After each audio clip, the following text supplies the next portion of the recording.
ሎክ ወንዶቹ ገነት ውስጥ ገብተው የመቶ ሰው የወሲብ ጉልበት ነው የሚሰጣቸው። ከዛ በኋላ ሁር ላይ ነውና ሴቶች ይሰጧቸዋል። ሴቶቹ ግን እንደዚህ ተጨቁነው በምድር ላይ በገነት ውስጥ የሚሰጣቸው ነገር ዚስ ማች ነው። አንድ ባል ካገባኝ ነው። ኢቭን አንዳንድ ኪታቦች እንደሚጠቁሙት ከአንዷ ጋር እንኳን እየተገናኘ ለረጅም ጊዜ ይቆያል ማለት ነው። እስከ 70 ምናምን ዓመትም ሊቆይ ይችላል። ከአንዷ ጋር እንትን እያለ 72 ምናምን ሊሰጠው ይችላል። እንትን ከሆነ ሸሂድ ከሆነ 72 ከተሰጠው ከአንዷ ጋር ቆይ እሱ ለ70 ምናምን ዓመት የሚቆይ ከሆነ ወሲብ እያደረገ እሷ ጋር እስከሚመጣ 72 ዓመት ድረስ ብቻዋን መጠበቅ አለባት። ገነት ነው የገባችሁ፣ ሲኦል ውስጥ ነው የገባችሁ። እቺ ሴት 70 ምናምን ዓመት ትንቃቃለች ማለት ነው። የወንዱ ደግሞ ብልቱ ቆሞ ነው የሚቀረው ይላል። አንድ አዲስ ክፈትልኝና የመቶ ሰው የወሲብ ጉልበት ይሰጠዋል። which is አንጻራዊ ነው። የመቶ ሰው የወሲብ ጉልበት ተሰጠው ማለት ከመቶ አንድ በላይ ጉልበት አይኖረውም ማለት ነው ሰውየው። ስለዚህ ዝም ብሎ በወሲብ የሆነ እንዲሁ ቅንዝረኛ ሆኖ ይኖራል እንጂ ገነት ውስጥ የሆነ እንትን የደስታ ቦታ አይደለም። በወሲብ ብቻ አይደለም ሰው ደስታ የሚያስቡት እነሱ ልክ እንዲህ ምድር ላይ እንዳለ ምንድነው ያላቸው መሰላችሁ? እያንዳንዱን እናያቸዋለን በኋላ ጥቅሶቹን እያወጣን የምናያለን። ክርስቲያን ፎሎ ማድረግ ትችላለህ ወይንም ትከተለኛለህ። በምድር ላይ ምንድነው እሱ የሚመገቡት አለ አይደለም? ለምሳሌ ሱራ 2:25 ላይ በገነት ሄደው ብዙ ፍራፍሬ ትበላላችሁ አላቸው። ከዛ በገነት ውስጥ ሄደው የሚቀርብላቸው እንኳን እንደ ቅድም የበላ ነው ምግብ አይደል እንደ ይላሉ። ሱረቱ በቀራ 25ኛው አያ። ለምንድን ነው ይሄንን የሚሉት ሲያብራሩት፣ ምክንያቱ ምንድነው እሱ ቀድሞ የበሉት ጋር ተመሳሳይ ስለሆነ ሰልችቷቸው ነው ይላል። ይሰለቻቸዋል ለማለት ነው። ሎክ ይሰለቻቸዋል። ገነት ሄደው እንኳን ሰዎቹ የሚበሉት ይሰለቻቸዋል።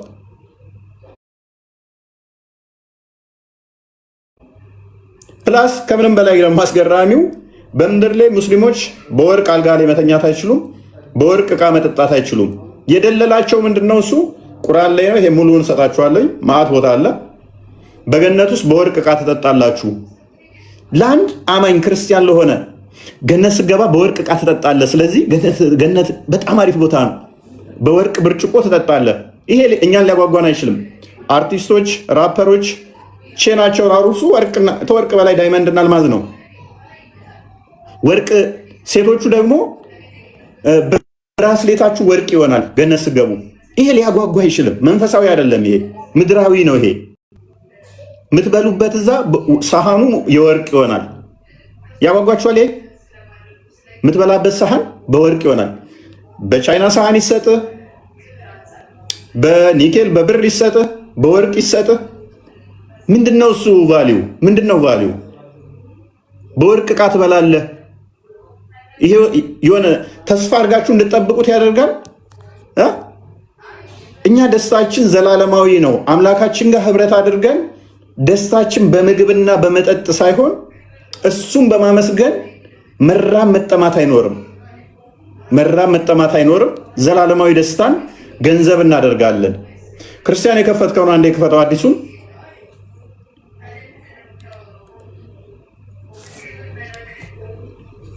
ኦኬ ቀጥላ አንብበው። ኦኬ እሺ። ያ እንግዲህ የሙስሊሞች ጀነት ምን እንደሚመስል በየተራ እንመለከታለን ማለት ነው። ጃሚዓ ትርሚዚ 2536 ላይ ምን ይላል? አናስ ናሬትድ ዳት ዘ ፕሮፌት ሴድ፣ አናስ እንደተረከው ነብዩ የተናገረው ይላል። the believer shall be given in paradise such and such strength intercourse፣ ሙስሊሞች በገነት ይሄን ያህልና ይሄን ያህል የሆነ የወሲብ ጉልበት ይሰጣቸዋል አለ። it was said እንደዚህም ተብሏል፣ ኦ ሜሴንጀር ኦፍ አላህ and will he be able to do that፣ ያንን ማድረግ ይችላልን ወይም ምን ያህል ማድረግ ይችላል አይነት ጥያቄ ጠየቁት። he said he will be given the strength of 100 የመቶ የወንዶች የወሲብ ጉልበት ያህል ይሰጠዋል። በመቶ የሴት ጉልበት አንድ ሴት ወሲብ እንዲያደርግ ይሰጠዋል። አንዴ ለምን የሚታተርዩ? ስለዚህ አሁን ይሄንን እሺ አንዴ የሚታርግ አሁን ይሄንን ሚውት አድርጊ አንዴ ፕሊስ። አሁን ይሄንን ሐዲስ ሲያነቡ ሙስሊሞች ይቅርታ በጣም ኦፌንሲቭ እንዳልሆን ለሀጫቸው ይዝረከረካል ማለት ነው። ይሄ ጀነት የሚያጓጓ ወይም ደግሞ የዘላለም ህይወት ከፈጣሪ ጋር እገናኛለሁ ፈጣሪን አገኘዋለሁ ብለህ የምታስበው የሙስሊሞች ጀነት 100 የወንዶች የወሲብ ጉልበት ሲኖርህ ከዛ በኋላ በጣም ያማልልህና ገነት በእስልምና እስልምናን ከዛ ትቀበላለህ ማለት ነው።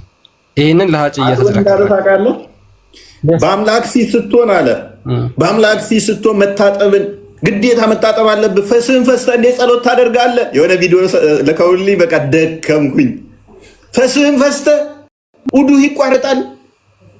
ለአምላክ ጸሎት እያደረግክ ፈስህ ቱስ ካለ እንዴት ጸሎትን ትቀጥላለህ? አምላክ ፊት ቀርበህ አለ ገነት ሄደህ አምላክ ፊት ብልትህ እንደዚህ ተገትሮ ይቀራል።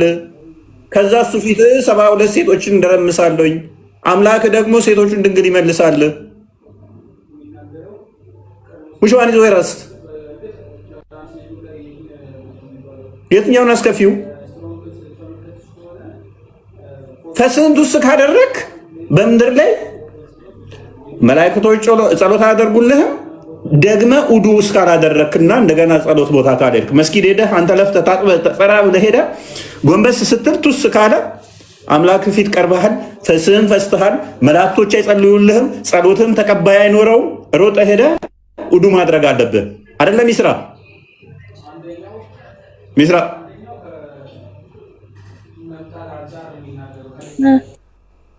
ፈስሽን ከፈሳሽ ጸሎት ስታደርጊ ተቀባይነት አለው? ምን ጸሎት ስታደርጊ ሰላት ላይ ላ ይሰብራል፣ አይቻልም ማለት ነው። የትኛው ነው አስከፊ? ካለ አምላክ ፊት ወሲብ ማድረጉ ነው የሚያሳፍረው ወይንስ ጸሎት ስታደርጊ ሰላት እያልሽ ድንገት ፈስሽ ቱስ ቢል በዛው መቀጠሉ ነው አስከፊው እንትን የሚያሳፍረውና የሚደብር ነገር? አምላኬ ፊት ብልቴ እንዲተገትሮ ይቀራል፣ በዛ 72 ሴቶችን ድንግል አፈርሳለሁ፣ አምላኬ ደግሞ የነሱን ድንግል ይመልሳል ማለቱ ነው። የትኛውን አሳፋሪ? የትኛውን አሳፋሪ? በምድር ላይ ፈስህን ስፈሳ ቱስ ካለ ድንገት ጸሎት ይፈርሳል፣ መላእክቶች ለአንተ አይጸልዩም። ከዛ ወዲያ ትጣላለህ። ከዛስ ደግመህ መታጠብ አለብህ። የምታጠቡት ምንድን ነው? እሱ ሚስራ ፈስሽ ለምሳሌ መስጊድ ውስጥ ቱስ ቢል ምንሽ ነው የምትታጠቢው? ውዱ እንዴት ነው የምታደርጉት? ውዱ ከፈረሰ ወዱ እንዴት እንደምናደርግም እንድንነግርህ ፈልገህ ነበር እንዴ? ወዱ እንዴት እንደምንነግርህ እሺ ንገሪኝ። ቆይ ላስረዳክ ማለት ነው። አንድ ሙስሊም ሊሰግድ እኛ እንኳን ማለት ነው ነጃሳ ሆነን ውሻ እንኳን ልብሳችን ሲነካ ማለት ነው 7 ጊዜ ነው በአፈር የምንታጠበው ማለት ነው። ልንገርህ አንድ ቦታ ቢነካን ማለት ነው ለምን ብትል ሰማን ያስ ንጽህና ነው ለምን ብትል ማለት ነው። እና አንድ ሰው ፈስቶ እንዴት ነው ሄዶ መስገጃ ላይ ቆሞ የሚሰግደው? እፍረት እንኳን አይኖርክም። ደግሞ በየትኛው ነው የምትታጠቡት ትለናላችሁ። እና ደግሞ ልንገርህ ሰማኝ ባይሆን የእናንተን እንድታስተምረኝ ነው የምፈልገው እኔ ማለት ነው። የእናንተን እንድታስተምረኝ ነው የምፈልገው። እኛ እስልምና ማለት ነው ፈስተን እንዴት ነው ሄደን ምን ሰግደው ንገረኝ እስቲ። አላህ እንኳን ምን ይለናል? ሰላታችን በአላህ ፊት ተቀባይ ያለው ፈስተን ንገረን። ሰላታችንም ክሳራ ነው። ገብቶ ቃል አይደል? እኛ ቀን በቀን ነው የምንታጠበው፣ ቀን በቀን ነው ራሳችን በንጽህና የምንጠብቀው ማለት ነው። ባይሆን እናንተ እንዳትሳሳቱ ልንገራችሁ ብዬ ነው።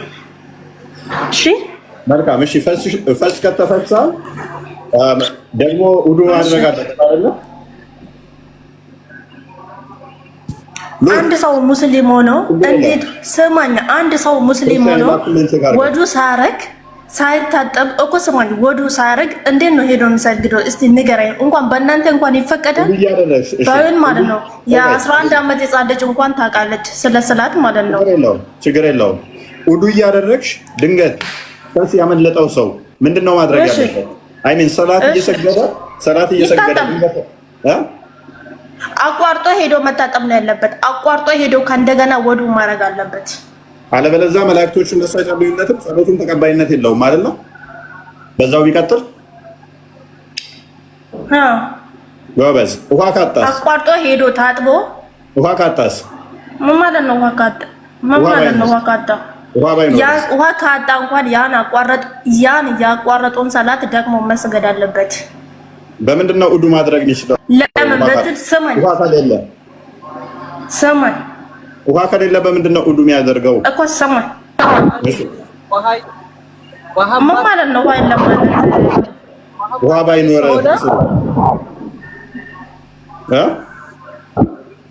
ውሃ ማታገኝ ከሆነ ብዙ ጊዜ በቀን ይፈጅብህ ከሆነ ማታገኝ ቦታ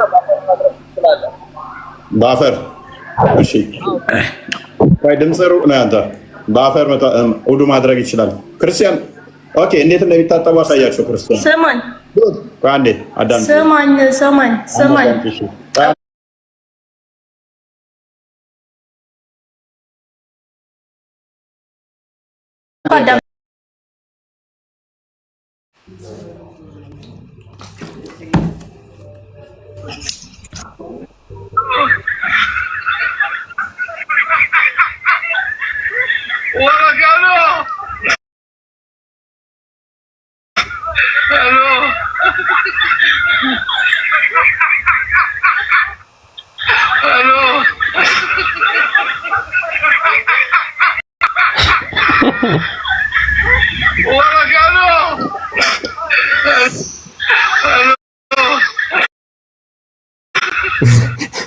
ወይ ግን ተመችቶኛል። ዛሬ ገና ተመችቶኝ።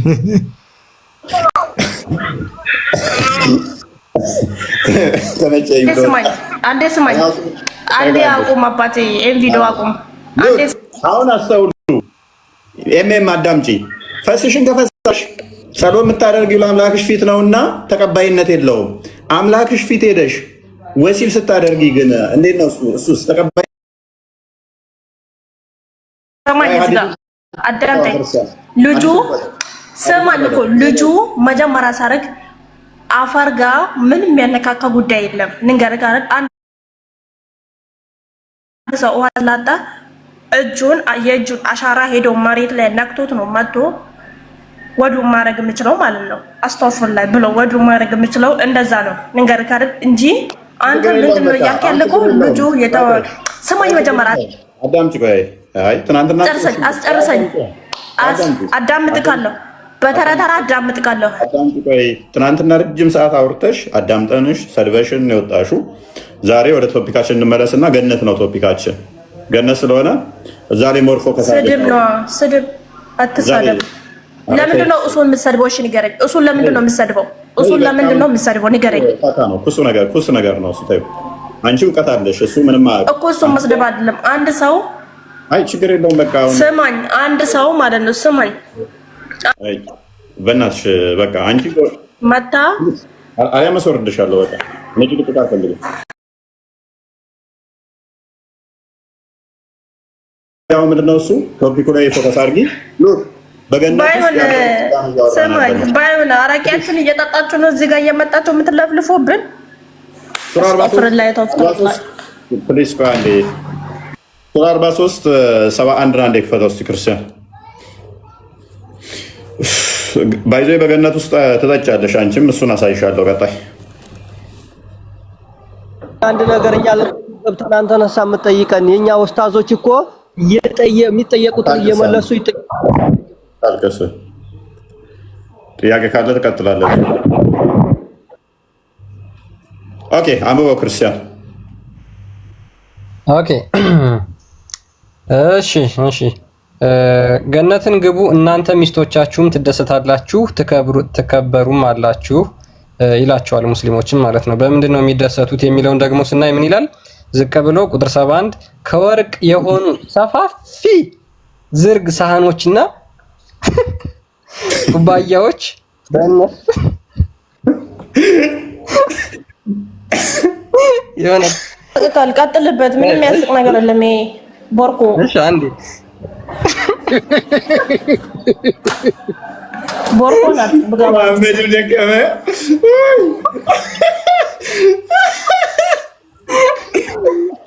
የቀደመ ማሜ ቀረበኝ ብሎ ወጣ። ከበር ገነት ስገባ ሰፊ ብርጭቆ ተጠጣብናል ስትባል የሆነ ትዝ ይላል ልጅ እያለን ቆይ ስማኝ፣ ቆይ ስንት መለኪያ ብርጭቆ ስንት መለኪያ አረቄ ጠጥታችሁ ነው የመጣችሁት?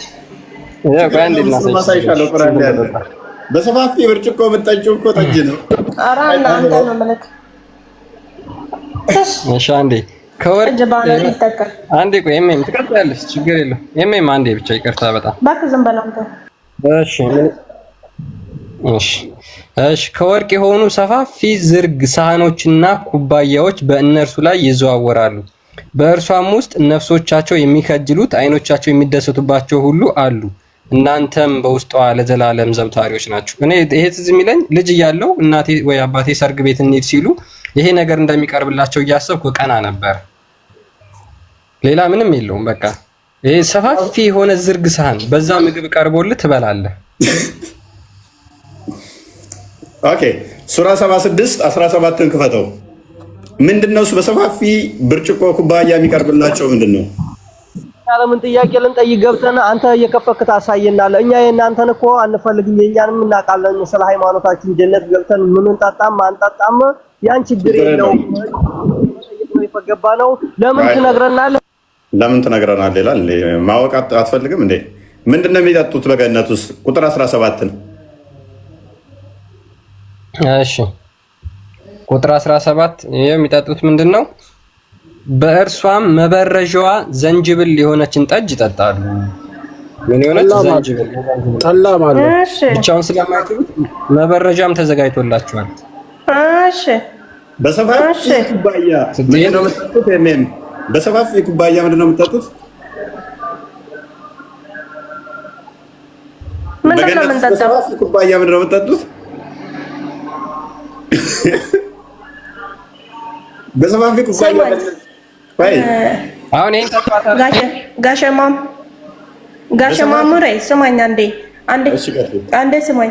እኛ ጀነት መንገባው ማለት ነው ካይር ስራ ስንሰራ ነው ማናችንም ጀነት መንገባው ማለት ነው። ጀነት የምትለው ማለት ነው የጀነት በሰፋፊ ኩባያ ጠጅ ለመጠጣት እኛ ጠጅ አንጠጣም። አላህ አስተግፍሩላህ።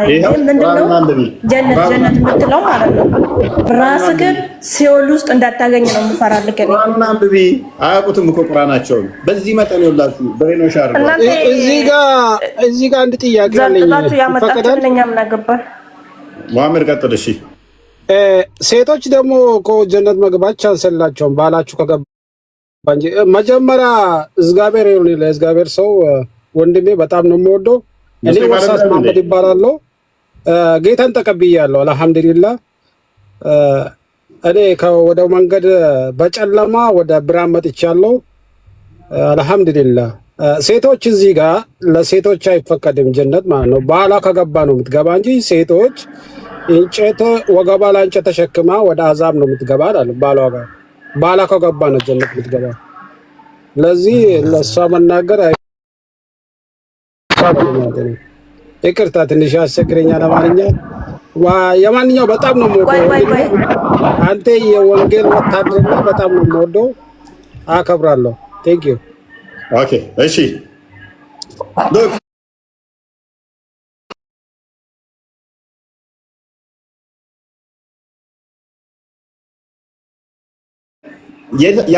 የደለላቸው እንዴት እንደሆነ ብለን ማስተውሉ። በአረብ ምድር የነበሩ ሰዎች በጊዜው ምንድነው እሱ ኋላ ቀር ናቸው። ፐርሚት በጣም እንላቸው ተሰወሱ። በቃ ምን መስሏቸው ማለት ነው። ከዛስ ሐዲሱን ክፈት። እሺ አንድ ጥያቄ አለ። እናንተ ጀነት ምንድነው የምትጠጡት? ምግብ ጀነት ምንድነው የምትጠጡት እናንተ? የለም እንደዛ አይነት ነገር መጠጥና ምግብ የሚባል ነገር የለም። መርዳ መጠማት የለም ታስቡ አይደለ? ሙስሊም ላይ ግን እኔ ምልክ ማለት ነው እንደዚህ የሙስሊም ጥላቻ ያመጣብህ ነገር ምንድነው? ንገረኝ። እሱ ብቻ መልስ። ጥላቻ እንደዚህ የኔ ቆንጆ ይሄ ነው ጥላቻ ነው እንጂ እኛ እኮ ከጎናችን ያለው ክርስቲያን እኮ እንድንጠላ እያደረከን ነው አንተ ማለት ነው። እንድንጠላ እነሱ ራሱ ነጃሳ ሆኖ እንድታየን እያደረከን ነው። እሺ አይ አትሳሳሺ። መጽሐፉን ሳነብልሽ ጥላቻ ቆይ በእምነቴ ላይ መጣሁ። ስለዚህ በእምነቴ ታረዳለሁ። ለምን ነው የምትታረጂው? በእምነትሽ ታርጃለሽ እንጂ አትታረጂም። አንቺ ሙስሊም ነሽ። ሎክ በደንብ አንድ ነገር ልስጥክ፣ ስማኝ፣ አንድ ነገር ልስጥክ እኮ ሄድና ከእሱ ጋር ተወያይ። እነዚህ 18 ዓመት ያልሞላቸው ልጆች ጋር እየመጣክ ማለት ነው። አታንጠልጥልብን አቦ። ካካት ጥሪ ስሜ እፉ ይባላል። እፉ ነው፣ እሳት ነው ስሜ። አየሹ ካካዎችን አትጥሪ እዚህ ቤት ውስጥ። ኤኒዌይስ ሉክ ገነት የሚገቡት ምን ለማግኘት ነው? በሰፋፊ ኩባያ ጠጅ ለመጠጣት፣ በሰፋፊ ኩባያ ጠጅ ለመጠጣት። ብልታችሁ ለዚህ አትዋሻለ። ሐዲሱን ቁርአኑን ክፈተው ክርስቲያን መልሰው ቁርአኑን አትዋሹልኛ። ቁርአኑን አንብብ አንተ። በነጃሳ እጅግ ቁርአኑን አትፈተው። ነጃሳ እናት አትበላ ተማሪ እንጂ ቁርአኑን አንብብ። ቆይ አዳምጠኝ። ቁርአኑን አንብብ 7:17 ናንብብ። ልንገርክ አንብብ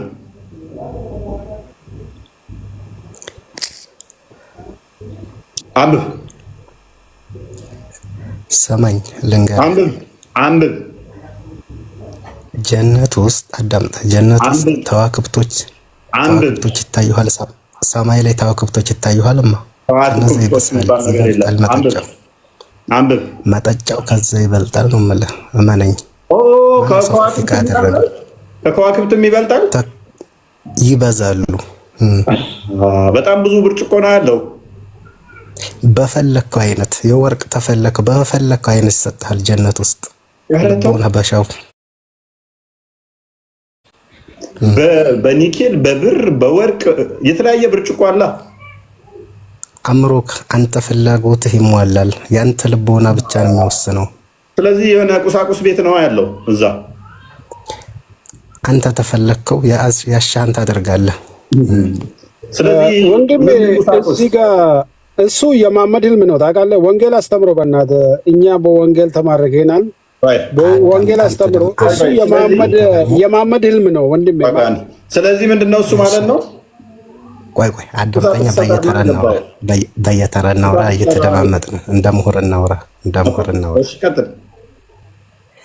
ይሄኛው ስሙን ቀይሮ መጀመሪያም ከሃዲ ነው፣ አሁንም ደግሞ ተጨለመ ወደ ብርሃን ምናምን። ይሄ ሙስሊም ወደ ስዕል ለማምለክ የሚመጣ ሰው የለም፣ እመነኝ። ሁለተኛው ደግሞ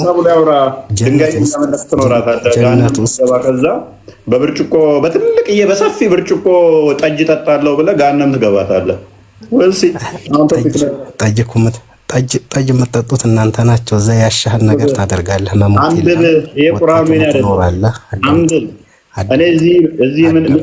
እዚህ ምን እቃውን አንተ ገነት እሱም በትልቅዬ ብርጭቆ ጠጣለሁ ብለህ እየጎመጀ ነው። በሰፊ ሳህን ምግብ በላለሁ። ይሄ ሚዲያ ላይ ስማ፣ ይሄ ሰውን ለማወዛገብ የምትጠቀመው ሚዲያ ላይ የያዝከው ንግድ ነው። ለንግድ ነው። አዳምጥ። ይበቃል። ማታ ነብ ከሆነ አላ እንኳን ደህና መጣህ። እንኳን ሰላም ቆያችሁ። ማህራባሽ ጠጅ እኮ ማለት እኮ ምንም እኮ ትርጉም የለውም እኮ ጣፋጭ ነገር እኮ ነው። ስለዚህ ጀነት ውስጥና እንግዲህ ምን አይነት ህይወት ልትኖር ነው? የሰው ልጅ ዋጋው የሚከፈለው እኮ ጀነት ውስጥ እኮ ነው። ትንሣኤ ቀን እኮ ነው። ይሄናው ምን አይነት ነገር ፈስራው ነው ጠጅ የሚለው? ስለዚህ በገነት ስገባ በምን አይነት እቃ ነው የምትጠጣው? እቃን ነው የሰው ልጅ የሚመነዳውን ነገር ማወቅ አለበት። ቢያንስ ጀነትና ጀሃነም የሚያስገባህን ነገር አውቀህ መራመድ አለብህ። መጥፎም ከሰራህ እንደዚሁም ደግሞ አስቸጋሪም ነገር ከሰራህ ማለት ነው። እና ጀነት ውስጥና ምን አይነት ህይወት ልትኖር ነው? በምድር ላይ በወርቅ ብርጭቆ መጠጣት ትችላለህ? በወርቅ ኩባያ መጠጣት ትችላለህ? ገንዘቡ ካለኝ በፈለኩበት መጠጣት እችላለሁ። ድገመው። ገንዘቡ ካለኝ ምድር ላይ እኔ በገንዘቤ ከሆነ የፈለኩበትን መጠጣት እችላለሁ። ይሄና ያ ይለያያ። ይሄ ዱንያ ህይወት ነው፣ ያ ደግሞ የህይወት ነው። ቆይ ገነት ደግሞ ሉክ ምን አለ መሰላችሁ? ሁለት ነገር ስቷል ይሄ ልጅ። አንደኛ ገንዘቡ ካለኝ በፈለኩት መጠጣት እችላለሁ አለ። አሁን ተስፋ እያደረገ ያለው በገነት በወርቅ ብርጭቆ ጠጣለሁ የሚል ነው ተስፋ እያደረገ ያለው። ገንዘብ ካለው ግን እዚህ ማድረግ እንደሚችል ነገረ።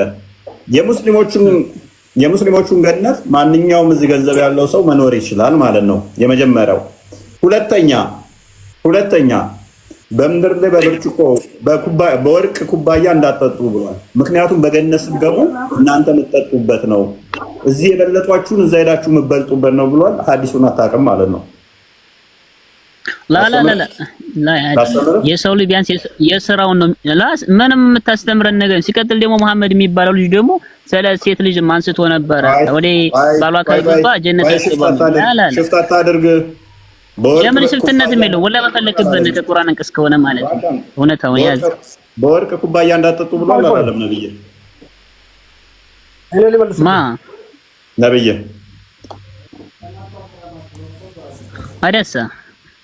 ካደሳ በገነት ገና ጠጣለሁ። እዚህ ያሉትን የምታስቀናበት ነው። እዚህ ጠጅም ይጠጣሉ፣ አንተ በገነት ነው የምትጠጣው። እዚህ እንዳጠጣ ተከለከልክ።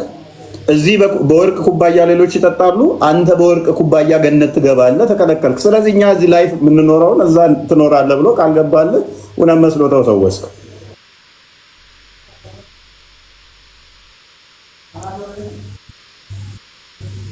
ሲጀመር አልተግባባንም። እናንተ የምትፈስሩ በሌላ መንገድ ነው፣ እዚህ የሚፈሰረው ሌላ መንገድ ነው። ገባ? ቢያንስ ወይ ደግሞ ጨርስ እስቲ አንቀጹን ወደ ታች 2-3 መስመር እስቲ ቁርአኑ እስኪ ልቀቀው፣ እስቲ አውርደው፣ እስቲ እሱን ጠጅ የሚለውን ልቀቀው ወደ ታች 3-4 መስመር ማለት ነው። ያኔ ይገባል። ስለማታውቅ ነው እንጂ አውቃለሁ ካልክማ እኮ እናሳያለን፣ ችግር የለውም። አንተ የምታስተባብለው እኮ በራስህ በሚመችብህ መንገድ እኮ ሹብሃ ፈጥረህ እኮ እየሄድክ ያለው እኮ። ምኑን ነው ሹብሃ የምፈጥረው? ይሄን ለምን አንድ አንቀጽ ለምን ቆርጠህ ታመጣዋለህ? መስሎ ነው ያለው። እዚህ ምድር ላይ ነብይ የከለከላቸው ነገሮች አሉ። ለምሳሌ በገነት ስትገባ የምትጠቀማቸው ወርቅና ብርን በዛ የምትተኛበት፣ የምትለብስበት፣ የምትጠጣበት እንደሆነ ነገረን። እዚህ ደግሞ ከወርቅ ከብር የተሰሩ እንድትጠጣበትም እንዳለብስበትም ከልክሎሃል።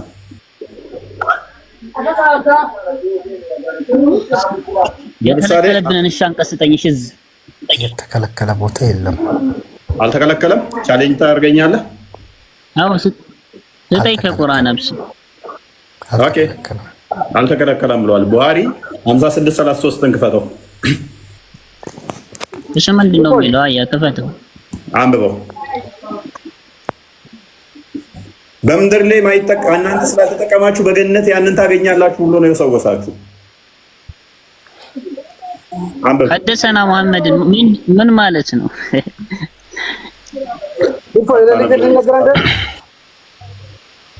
አንብብ። አንብብለት። ያ ላይፊያ እንደተረከው ይላል ሐዲሶች አንዴ ቡኻሪ 56:33 ሳሂህ አልቡኻሪ 5633 አንተ ጋር ያለው መጽሐፍ እስከዛ እያወጣ መዘጋጀት ትችላለህ። ነብዩ እንደተናገረው ዶንት ድሪንክ ኢን ጎልድ ኦር ሲልቨር ዩተንሳይል ምን አለ? በወርቅና በብር መጠጫ ብርጭቆ አትጠጡ። ኤንድ ዶንት ዌር ክሎዝስ ኦፍ ሲልክ የሐር ልብስም አትልበሱ። ኦፍ ዲስ ቲንግስ አር ደ አንቢሊቨር ኢን ዲስ ወርልድ እነዚህን የሚጠቀሟቸው በዚህ ምድር ላይ ያሉ ከሃዲዎች ናቸው። ኤንድ ፎር ዩ ኢን ደ ሂራፍተር እናንተ ደግሞ በኋላ ወይም ደግሞ ገነት ስትገቡ ብሎ ተናግሯል። አሁን ማይክን አንሳ፣ ማይካችሁን አንሱ። አላህ አይደለም ዘጋቢው ማን ነው? እሺ من قال الصحابة طيب ይሄን የዘገበው ማን ነው? ሐዲሱን ቡኻሪ ሳሂህ ነው ወላ ضعيف ነው? ቡኻሪ የተባልክ ማን ነው ትላለህ? ሁदैፋ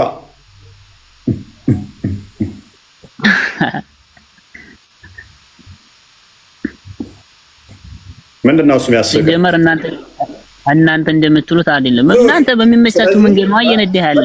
የምታውቀው ነገር የለም እኮ ምንም ስለማታውቁ ከኔ ተማርኩት ባለና ኡስታዞቻችሁ ወደ ኤቴስት እና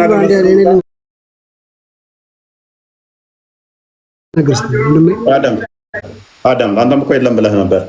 ኡስታዞቻችሁ ማስተማር ስላልቻሉ ኤቴስት እና ግብረ ሰዶም ጋር ሂዱና እዛ መርፌ ተዋጉ ይሏችኋል። እኛ መጽሐፍ ላይ ይቀጥፋሉ። የራሳችሁ መጽሐፍ ላይ ቁርአን ላይ እንደሚቀጥፉ የራሳቸው ኡስታዞች እያጋጯቸው እየተጋጩ ነው። ተረት ተረት ማውራት እውቀት እንዳልሆነ እየገባቸው ነው። ኦዲየንሱ እየተረዳ ነው። በቋንቋ ዝም ብለው የሚያጭበረብሩትን ህዝብ ይለቋታል። የጊዜ ጉዳይ ነው። እንደዛ እየሸወዱ ስለማይቀጥሉ ማለት ነው። ምንም አያውቅ ላይ ለምሳሌ የሆነ ምንም ከአማርኛ ውጭ ምንም ላይ እንግሊዝኛ ብታወራበት አይገባውም። ያልከውን ነው የሚሰማው ዝም ብሎ። እነዚህ እንዲህ የሚያጭበረብሩት አሁን ተነቅቶባቸዋል ማለት ነው። ስለዚህ ኡስታዞቻችሁ ስላላስተማሯችሁ እኛ እናስተምራችኋለን። ኡስታዞቻችሁ ወደ ግብረ ሰዶምና ወደ ኤቴስቶች ጋር ይልኳችኋል። የትክክለኛ ኡስታዞቻችሁ ደግሞ ሐዲስና ቁርአን የሚያስተምሯችሁ ቤታቸውን ከፍተው 100 ሰው ነው የሚያዳምጣቸው ከበዛ። እነኛ ጋር ግን 1000 ምናምን ሰው ሙስሊሙ ቁጭ ብሎ እፎይ ስለተሰደበ እዛ እያጨበጨቡ ያዳምጣሉ። የእፎይን ስም በማጥፋት የእፎይን ስም በማጠልሸት እስልምናን ከፍ አታደርጉትም፣ እስልምናን አታለቁትም። ከኤቴስትና ከግብረ ሰዶማውያን ጋር ህብረት አድርጋችሁ ብትመጡብኝም እኔን አታውቁኝም ማለት ነው። እከፋባችኋለሁ። ጭራሽ ምን እንሆንባችኋለን ማለት ነው? እንጠነክርባችኋለን፣ እናፈርሳችኋለን ማለት ነው። ይህንን ህብረታችሁን እናፈርሰዋለን። ብዙ ሰው እንዲነቃ አድርገንበታል። ብዙ ሰውን መተንበታል። ብዙዎችን ድባቅ መተንበታል በዚህ ማለት ነው። አሁንም ይባንናሉ፣ አሁንም ይነቃሉ። ኡስታዞቻችሁ ህብረት የሚያደርጉት ከምን አይነት ሰዎች ጋር እንደሆነ ከባለጌ እኛ እንሳደብም እያሉ በእጃዙር እያሰደቡን ገንዘብ መድበው እያስተዋወቋቸው ገስታቸውን እያስገቧቸው ገስታቸው እየገቡ እነኝን አካላት ደግሞ ጀግና ናችሁ እያሉ ክርስትናን አፈራርሱ፣ ክርስትናን እንደዚህ በሉ እያሉ ከዛ እኛ እንሳደብም ይላሉ። እነኛ አካላት ቁጭ ብለው 24 ሰዓት እኛ ሲሰድቡ ይውላሉ ማለት ነው። እኛ በእጃዙር አይደለም እንትን የምንለው፣ ቀጥታ እናፈርሳችኋለን፣ ቀጥታ እናፈርሳችኋለን ማለት ነው። ምክንያቱም ህብረታችሁ አሸዋ ላይ ስለሆነ የተመሰረተው ጥቅም ላይ ስለሆነ ሐዲሳቶቻችሁን ስላላስተማሯችሁ ትክክለኛ ሐዲሶቻችሁን እየከፈትን በማሳየት የሐሰት አስተምሮትን በክርስቶስ ወንጌል እናፈርሳለን ማለት ነው። ኤኒዌይስ በምድር ላይ በወርቅና በብር ዕቃ አጠጡ፣ የእንደዚህ አይነት ልብስም አትልበሱ፣ እሱ የኢአማኞች ዕቃ መገልገያ ነው፣ መጠቀሚያ ነው አለ ማ ነብዩ። እናንተ ግን በገነት ውስጥ የምትጠጡት በምንድን ነው አለ? በሰፋፊ ኩባያ፣ ሰፋፊ ኩባያ የወርቅ ይሰጣችኋል። ይሄ ማታለያ ነው፣ መወስወሻ ነው። በገነት ስገቡ ሰፊ ትልቅዬ ኩባያ ይሰጣል፣ ትልቅዬ ብርጭቆ ይሰጣል። ሉክ ትልቅዬ ሰሃን፣ ሰፊ ሰሃን፣ በዛ ትበላለህ፣ በሰፊ ኩባያ ትጠጣለህ። ከዛ ምግቡ ሲቀርብላቸው ራሱ ምንድነው? በትልቅዬ ሰሃን። ይሄ የሆዳሞች የስግብግቦች ነው። ስስታ ምንድነው እሱ ይባላል። የስስታም ባህሪ የሚመጥነውን ምግብ እንኳን አነስ ባለ ዕቃ ብትሰጠው እዛ ጋ ያያል። የራሱን እኮ ትቶ ነው እዛ ጋ ያያል። በትልልቅ ዕቃ ይሰጣል፣ በወርቅ ዕቃ which is እነሱ ይሄ መንፈሳዊነት ሳይሆን ዝም ብለህ የምታየውን የማቀናናት ነው። እዚህ ምድር ላይ እነሱ በወርቅ ተጠቅመዋል፣ አንተ እዛ ትጠቀማለህ። እነሱ በብር ተጠቅመዋል፣ አንተ እዛ ትጠቀማለህ። እነሱ ጠጅ ጠጥተዋል፣ እዚህ አንተ እዛ ጠጅ ትጠጣለህ። እዚህ አታክልት አታገኝም እንደ ልብ። ምክንያቱም ሳውዲ አረቢያ ላይ አታክልት ሊኖር አሁን ነው ገና አረንጓዴ እንትን እያደረጉ ያሉት። በረሃ ነች። አረንጓዴ ውሃዎችና ፏፏቴዎች ታገኛለህ። እንደገናም ደግሞ አታክልት ትበላለህ፣ ፍራፍሬ ትበላለህ። ብልትህ ደግሞ እንደዚህ ተገትሮ ይቀራል። እዛ ድንግል ስታፈርስ ትኖራለህ።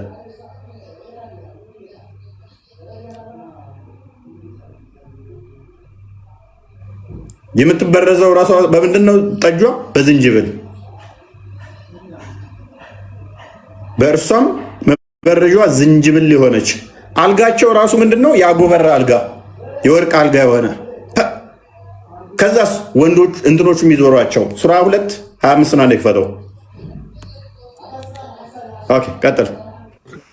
ከፍ ብሎ ያለው ቁጥር ላይ በእነሱም ላይ ክብር በሆኑ ዕቃዎች፣ ሳህኖች፣ የብርጭቆች በሆኑ ኩባያዎች ይዞሩባቸዋል።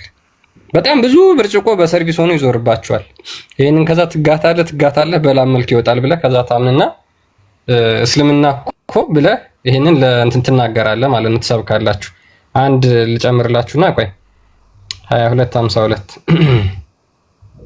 52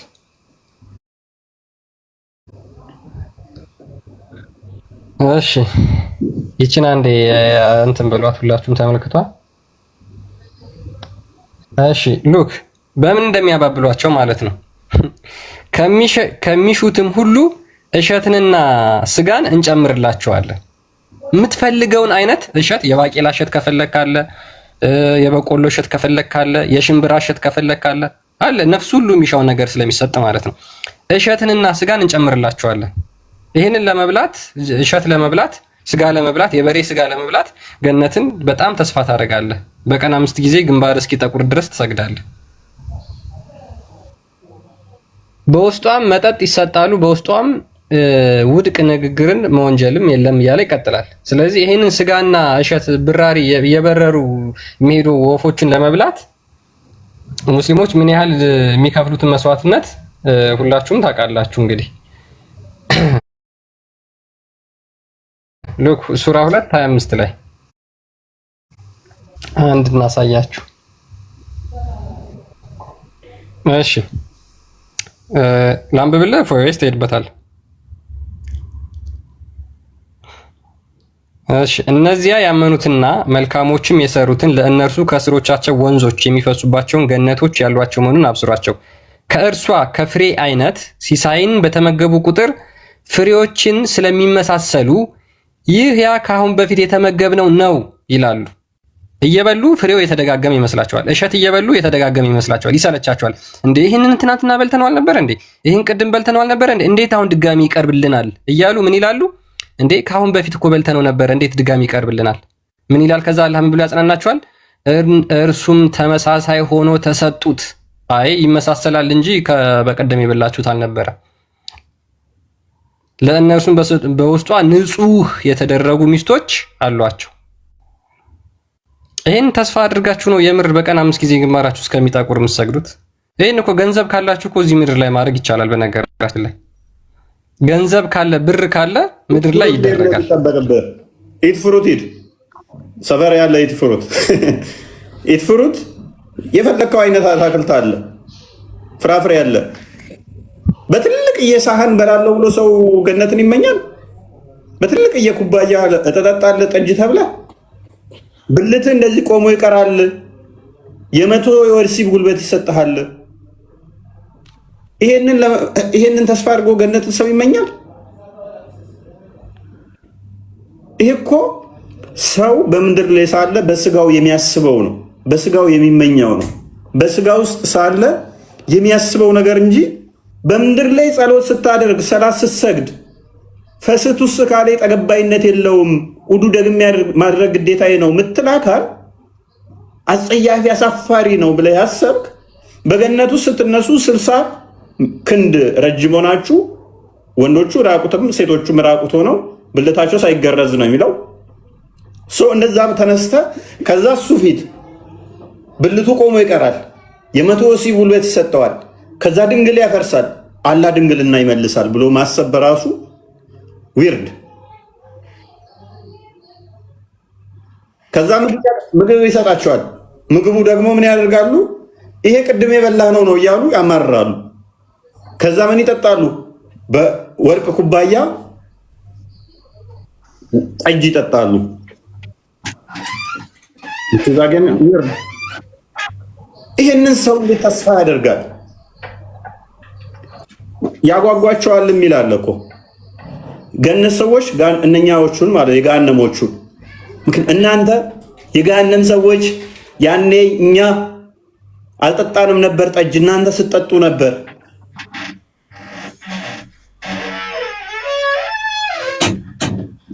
እናንተ በወርቅ ኩባያ ስትጠጡ ነበር። እኛ ዛሬ በወርቅ ኩባያ እንበላለን፣ እንጠጣለን። ይሄ የህፃናት ጨዋታ ነው የሚመስለው። ሀሉ እፎይ፣ አንድ ጥያቄ ልጠይቅህ አንተን። እሺ አዳምጠኝ።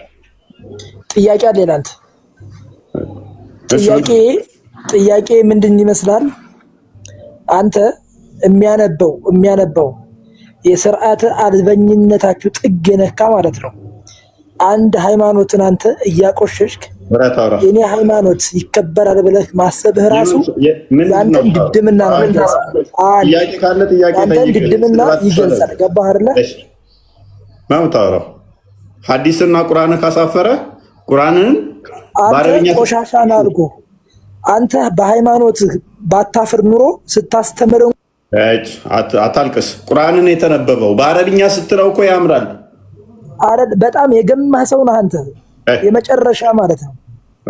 አሁን የነዛ ሁራ ላይን እንግዲህ የት ነው ያሉት? ጀነት ነው ብለው ያምናሉ። ጀነት ለሙስሊም የወሲብ መርኪያ የወሲብ መደሰቻ አካላት እንደሆኑ ይናገራል። የወንድ ሁራ ላይን አለ የለም? ለሙስሊሞቹ የሚያገኙት ሴቶቹ ማለት ነው። ጥቁር አዝሙድ አለ። ዛሬ ጥቁር አዝሙድ ጨዋ ሆኗል። ቆየ እኮ እሱ ጨዋ ከሆነ ይሆናል። ቃል ቪዲዮዎች አሉ እንዴ? አንድ ቪዲዮ ጋብዘን እስኪ። ያሁር ላይን ያሁር ላይ አይጠፋም። እኛ ጋርም ቆይ ልፈትላችሁ አንድ ቪዲዮ። ያሁር ላይን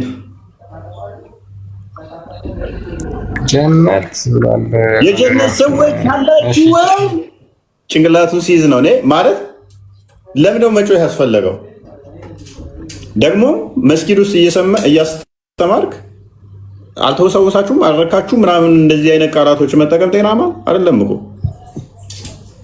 ባይዜ ኢብን ከሲር ምን እንደሚል ታውቃላችሁ? መቶ ወሲብ ጉልበት ይሰጣል፣ ሴቷ እንደተጠማሽ ግመል በወሲብ በፍትወት ትቃጠላለች ይላል። በጣም ቅንዝረኛ ትሆናለች ይላል። እንደዛ ብሎ ነው ያስቀመጠው። ከፍትላችሁ ተፍሲር ኢብን ከሲር አነብላችሁ። ያ እስኪ እቺን አዳምጧት አንዴ።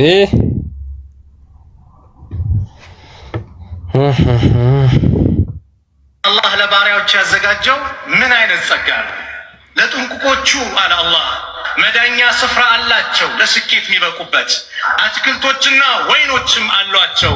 እኩይ ሉክ ብቻ አትክልት፣ ፍራፍሬ፣ ወይን፣ ብርቱካን፣ መንደሪን፣ ምን ቀረ? ሙዝ። እነዚህ ነው የምበሉት። ከነዚህ የተሻለ ምግብ አለ? ይሄን ኢትፍሩት ገዝታችሁ ሄዳችሁ አትበሉ። በነገራችን ላይ ይሄ ሰዎችን ማስነፍ ነው። ሰዎች ስራ እንዳይሰሩ ማድረጊያ መንገድ ነው።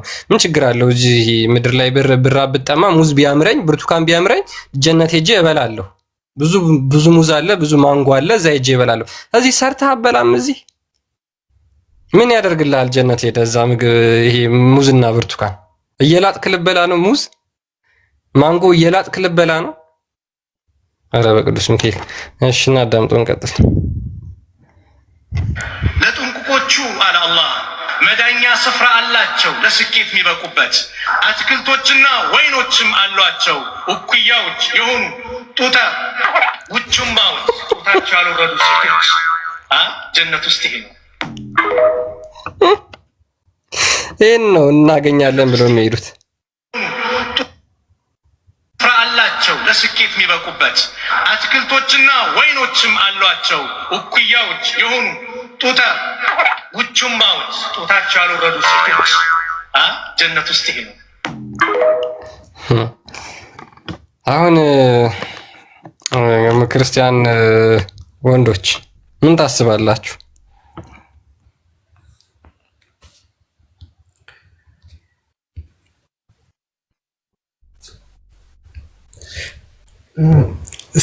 ትልቁ ያርገኝና ቅድም ክርስቲያን ያሳየው ቪዲዮ አለ እና እሱን ደግሜ ያሳያችኋለሁ። አሁን ክርስቲያን ባነሳው ቶፒክ ላይ ሜቢ ይሄ ልጅ ታውቁታላችሁ፣ ሰይፉ ላይ ቀርቦ ነበርና የቢ ማርሻል የሚባል ወጣት ሚሊዮነር ነው እና ያሉት መኪኖች ምናምን አያችኋቸው። መኪናዎቹ ይሄ ሁሉ የሱ ነው ምናምን ነገር። ይሄ ልጅ እንግዲህ ያንግ ነው፣ ወጣት ነው፣ ዱባይ ላይ ነው የሚኖረው ምናምን ነገር፣ ጽድት ያለ ኑሮ ነው የሚኖረው። ሶ ለዚህ ልጅ ይህንን ሀዲስ ወይ ይህንን አሁን ስብከት ምን ያደርግለታል? ላሰማችሁ እና አሁን ቅድም ክርስቲያን አክቹሊ ከፍቶታል፣ ጫፉን ላሰማችሁ። ለሱ አሁን ይሄ ምኑ ነው የሚሆነው? ምን ይረዳዋል? እንዴ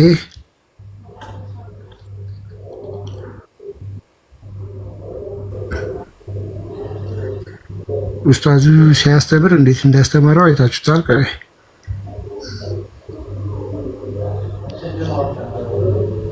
ክርስቲያን አንተ ጋር ያለው እንትን ካለ ክፈትልኝ ወይ ከሱ። ኦኬ ያ አንተ ቤት ነበር ያገኘሁት፣ አሳይቼዋለሁ። በእርግጥ ቅድም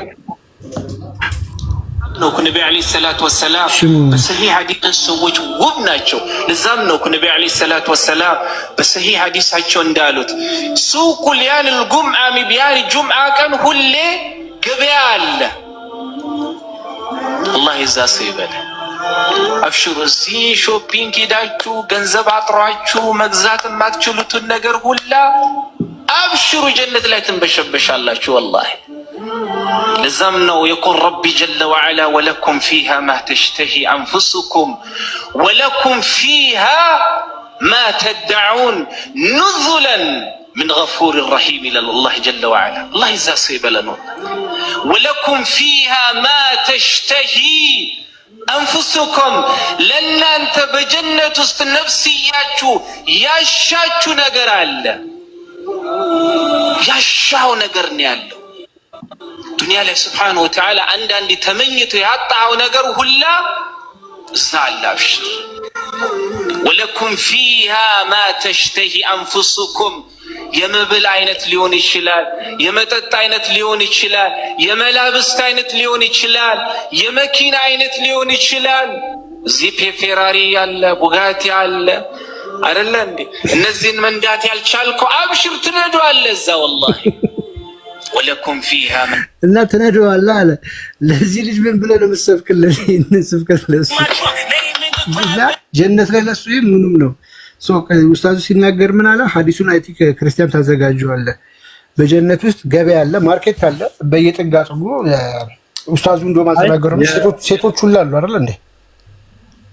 የጀነት መኪና ነዳጅ የለውም፣ ነዳጅ አይበላም። ለዛ ነው ነዳጅ አይወስድ። ግን ለነ ማዲ አለ ወይ ነው ፖይንቱ? ትራፊክ አለ። በኤሌክትሪክ ነው የሚሰራው። ወይ ቀልድ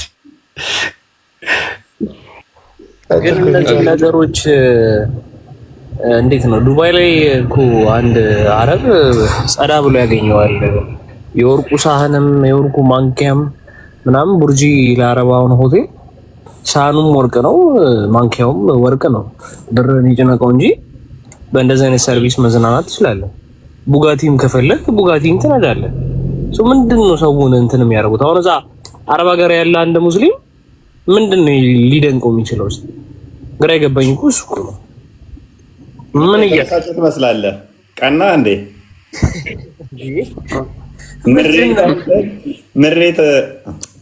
ምሬት የተሰማሽ ይመስላል እንዴ? በጣም እንጂ እንዴ። ረዳይስ አንዱሱና ተፍሲር ያ ረስማ 55 ነው። ሱራ 56 ቁጥር ሱራ 36 ቁጥር 56 ያ ኦኬ። ምን ይላችኋል እነዚህ? አንዴ ቁርአኑን ልክፈትላቸውና ይቅርታ ቆይ ቁርአኑን አንዴ ላንብብላችሁ ምን እንደሚል ማለት ነው። የማትቋረጥ የማትከለከልም የሆነች ከፍ በተደረጉ ምንጣፎች ሴቶችም መካከል እኛ አዲስ ፍጥረት አድርገን ለእነሱ ፈጠርናቸው፣ ደናግሎችም አደረግናቸው፣ ለባሎቻቸው ተሽሞርሟሪዎች እኩያዎች አደረግናቸው፣ ለቀኝ ጓዶች አዘጋጀናቸው። ከፊተኞቹ ብዙ ጭፍሮች ናቸው። ከበፊተኞቹ ብዙ ጭፍሮች ናቸው ምን ማለት ነው? ሙስሊም ለምሳሌ ሙስሊም ወንዶች እዚህ ምድር ላይ እስከ 4 ያገባሉ። ቁጥራቸው ያልተገደበ የወሲብ ባሪያዎችን ይይዛሉ። ነገር ግን ጀነት ሲገቡ ከነሱ የበዙ ናቸው። እነሱ ከዛ ይበዛ ያገኛሉ ብሎ ይናገራል። ስለዚህ ይሄንን የቁርአን አንቀጽ ኢብን ከሲር ሲፈስር ምን አለ? ተሽሞርሟሪዎች የሚለውን ማለት ነው ኡሩብ የሚለውን ሳድ ኢብን ጁበይር ሪፖርት ዛት ኢብን አባስ said ሴቶቹ they are in infatuated state with their husbands ከባሎቻቸው ጋራ በጣም በትልቅ ስሜት ውስጥ ናቸው የሚሆኑት። ከዛ ምሳሌውን ሲሰጥ ምን አለ? haven't you ever seen a she camel in heat she is like that ምን አለ? ግመል በበረሃ ውሃ የተጠማች ግመል አይታ አታውቅምን? ልክ እሷም እንደዛው በወሲብ ትክለፈለፋለች። የወሲብ ስሜት አናቷ ላይ ወጥቶ አጡዟት እንደ በረሃ ግመል ትሆናለች። ይገልጡታል እኮ አንተ 56 አንዴ ክፈተው። ኢማጂን በወሲብ ግመል በበረሃ ውስጥ ውሃ እንደተጠማች ሴቷ በወሲብ ተቃጥላ እንደዚህ እያለች አይኗ እንትን ጀስ ምን አይነት ቃል ይገልጸዋል? በበረሃ ውስጥ ያለች ግመል ውሃ እንደተጠማች እንደዛ ሴቷን በወሲብ ተጠምታ ተቃጥላ ትጠብቃለች። 55 56 የለው ኦኬ በውስጣቸውም ከበፊታቸው ከባሎቻቸው በፊት ሰውም ጅኒም ያልገረሰሳቸው አይናቸውን አሳጣሪዎች ሴቶች አሉ። አይናቸውን አሳጣሪ ማለት ምን ማለት ነው? ክርስቲያን ማይክል እንዳነሳ ቀጥል። ከባሎቻቸው ሌላ የማይታያቸው አንድ ወንድ ብቻ እንደዛ አይ ቲንክ ሌላ ተፍሲር ነው እሱ የዚህ አይደለም። አቃሽ ናቸው። ኦኬ ሚጣቅ ይቄሱ አለ በጀነት ይጣቀሳሉ እና እንደ ግመል ተጠማ እንትን ብላ አይኖቿን ታሳጠራለች። ገዛ ማሳጠር ነው ያ ወይ ቀል ሱሱ ብትሄጂ እኮ አንቺም እኮ እንደዛ ነበርሽ እኮ። አልተወሰወሽም? አልተመቸሽም? ይሄ ነገር እንዴት ነው? ባክላርግ እንዴ ይህን የመሰለ ቦታ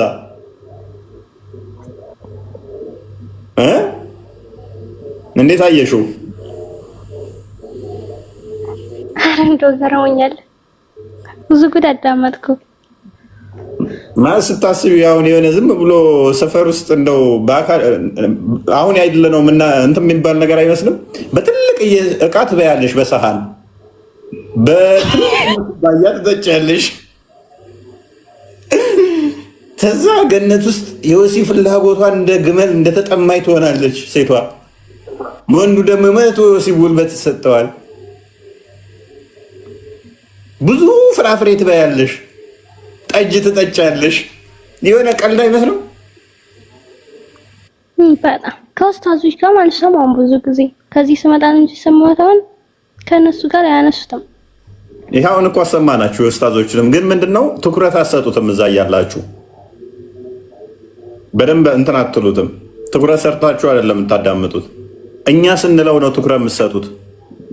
የሆነ አሁን ስታስቢ የሆነ ተራ ነገር አልሆነብሽም? ገነቱ ተብሎ የሚታሰበው ራሱ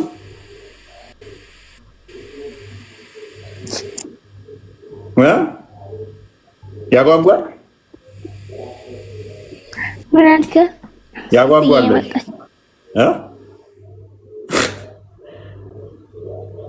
ቆስጠንጢኖስ አናፖሎጂስቲክ እና ቢኒያም እንዴት ነህ እፎይ? ሰላም እንዴት ነው? እንኳን ደህና መጣችሁ። እንኳን ደህና ቆየህ። አጭር መልእክት ስላለኝ እፎይ ችግር የለውም። ይሰማል? እፎይ ይሰማል። አንድ አጭር መልእክት ስላለኝ ሌሎቹ ከመቀጠላቸው በፊት ፍቀድልኝ። እሺ ቀጥል። ምንድን ነው? እሺ ቀጥል። እሺ አጠር ለማድረግ ቻሌንጅ ነው። ፎይን በአንድ ሳምንት ውስጥ 1 ሚሊዮን ለማስገባት እዚህ ቪዲዮ የሚሰሩ ልጆች እኔ እንኳን ብዙም አይደለም አልፎ አልፎ ነው የምሰራው፣ ግን ማለት በወጥነት የሚሰሩ ልጆች አሉ።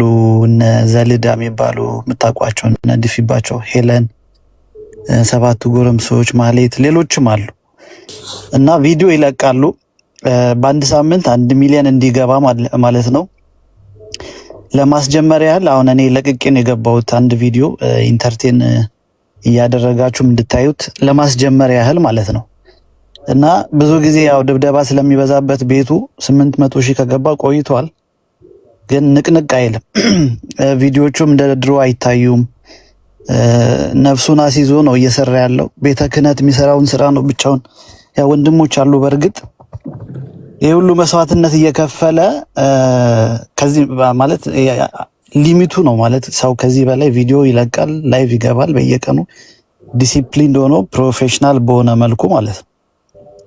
ስለዚህ የሱ ፋንታ ተወጥቷል። እኛ ይህን አገልግሎቱ ሚሊዮኖች ጋር እንዲደርስ ማድረግ አለብን።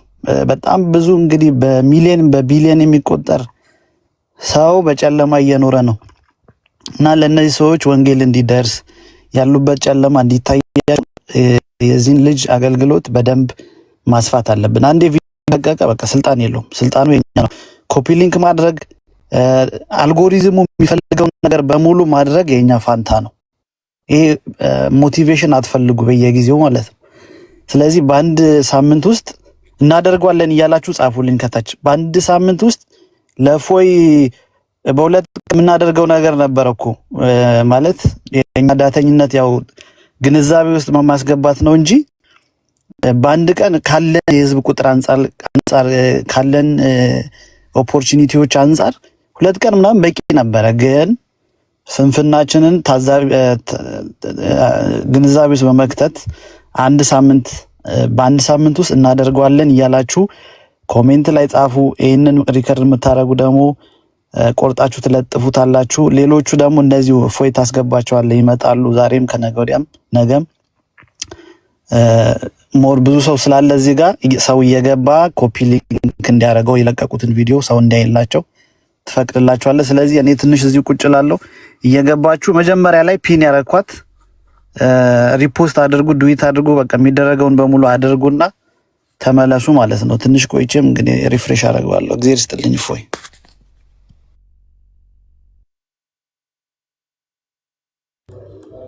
ግን አለን ወንድማችን። እሺ ቴንክ ዩ። ያ ዋናው አላማችን እኛ ተደራሽ ከሆነ ሚሊየን መግባት አለመግባት ብዙም ማተር አያደርገኝም ፐርሶናሊ። ያው እናንተ ደስ ካላችሁ ነው እንጂ አይ ብዙ ቁጥር እንዲኖር ምናምን አይደለም። 4 ሚሊዮን 5 ሚሊዮን ተከታይ ያለህ እንዲባል ሳይሆን ተጽዕኖ አለው። አልጎሪዝሙ እንደዛ ነው የሚሰራው። ብዙ ፎሎወር ባለህ ቁጥር ይሄ የምታገለግለው አገልግሎት ብዙ ሰው ጋር ይደርሳል። ስለዚህ የአልጎሪዝሙን ባህሪ ከመረዳት አንፃር ነው እንጂ 6 ሚሊዮን 10 ሚሊዮንም ቢሆን ያላንተ ምንም ጥቅም እንደሌለው እንረዳለን። ያ ዋናው የምትሰሙ ልጆች ለማሰራጨት ሞክሩ። አንድ ሚዲያ አንድ ቲክቶክ ላይ ዲፔንድ መሆን ብዙም ስለማይል በደንብ ማሰራጨት ከቻላችሁ እናንተ ጥሩ ነው። አይ ቲንክ በተለያዩ ሚዲያዎች እንደምታስተላልፉ አውቃለሁ። ዩቲዩብ እንደምታስተላልፉ አውቃለሁ። ጥሩ ነው። እናንተም ተጠቅማችሁ ለልጆች እንዲደርስ ለሰዎች እንዲደርስ ማድረግ መቻል ማለት ነው። ፌስቡክ ላይም እንደዛ እንደሚሰራጩ እሰማለሁኝ። እንደዛ እንትን እንደምትሉ አክቹዋሊ ፌስቡክም የለኝም። በዛው ኢንፎርም ላድርጋችሁ፣ ፌስቡክ የለኝም። መረጃዎች የምታስተላልፉ በስርዓት አስተላልፉ። ፖዘቲቭ በሆነ ሁኔታ መረጃዎችን ለሰዎች ማድረስ ጥሩ ነው እና በተለያየ ሁኔታ በተለያየ የግዴታ አሁን ላይ ነሰሰር የቴሌቪዥን ፕሮግራም አይደለም አስፈላጊው። አሁን ሰዓት የትልቅ ተቋም ገንብተህ ቴሌቪዥን ፕሮግራም እንትን ጣቢያ ትልቅ ግብር እንትን ብለህ ቤት ከፍተው 20 ሰው ወይንም 50 ሰው ምናምን ከሆነ የሚያዳምጣቸው እነኛውም ደግሞ 50 ሰው 2000 ሰው ያዳምጣቸው እንበል።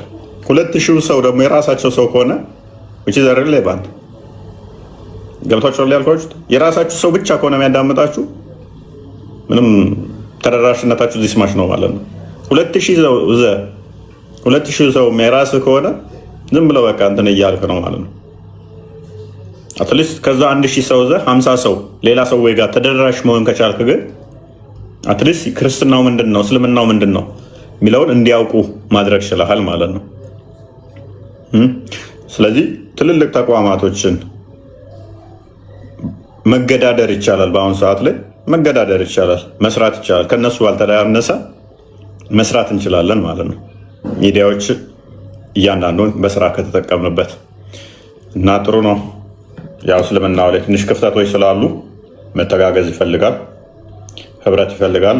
ምክንያቱም ሚዲያዎች ትልልቅ ሚዲያዎች በዚህ ጉዳይ ላይ የኛዎቹ ስለማይሰሩ እነሱ ደግሞ በደንብ ወጥረው እኛ ላይ ስለሚሰሩ የኛዎች ትልልቅ ሚዲያዎች ሞር ፕሮቴስታንቱ ላይ ብቻ ስለሚሰሩ ያለን አማራጭ እጃችን ላይ ባለው ተደራሽ ማድረግ ነው፣ ህዝቡን ማንቃት በምንችለው ማለት ነው። እና እንደዛ ነው። ቀጥል ቃል። አመሰግናለሁ። እሺ አሁን በነገራችን ላይ አንድ ነገር እዚህ ቲክታክ ላይ ያሉት ሲጠየቁ ሁላ በትክክል አይመልሱትም። ልብ እንድትሉ የምንፈልገው እነዚህንም አስተምሮች ሲያስተምሩ አታስተውሉም። ነገር ግን እነዚህ አስተምሮች የቁርአኑ ላይ ያሉት እዚህ ጋር እፎ የሚናገራቸው ሐዲሱ ላይ ያሉት ተአማኝነት ያለው በተጨማሪ ትልልቅ የሚባሉ እንደነዚህ በአፍሪካ ቲቪ ፈትዋ የሚሰጡ ሁሉም ኡስታዞች መስጊድ ውስጥ የሚያስተምሩት ትምህርት መሆኑን አንደኛ ከራሳቸው አንደበት እንዲተረዱት ነው። ለምሳሌ የዝንጅብል ጠጅ ቁርአን ላይ አለ ታውቃላችሁ። ስለዛ ምን እንደሚለን እንግዲህ ሰምተን እንስማ እስኪ። ስለዚህ የዝንጅብል ጠጅ ቀምሶ የሚያገናኝ ትላለ ምን እንደሆነ ያላቀው እንስማ እስኪ። يقول بعد حتى وقتنا الشرف يا الله መልካም ባሪያዎቹ የሚሰጠው የእንክብካቤ ጥግ ነው። የእንክብካቤ ጥግ ويسقون فيها كأسا كان مزاجها زنجبيلا سبحانه وتعالى በጀነት ውስጥ እንዲጠጡ ይደረጋሉ። ከአስ ማለት የኸምር የታሸገ መጠጥ ነው ተብሏል።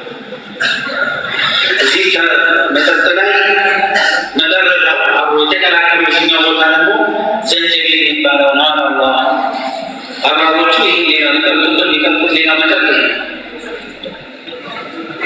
ፈታረተ አንዳንድ መጠጥ ካፍር ይቀላቀልላቸዋል፣ ቀዝቀዝ ይላል ማለት ነው።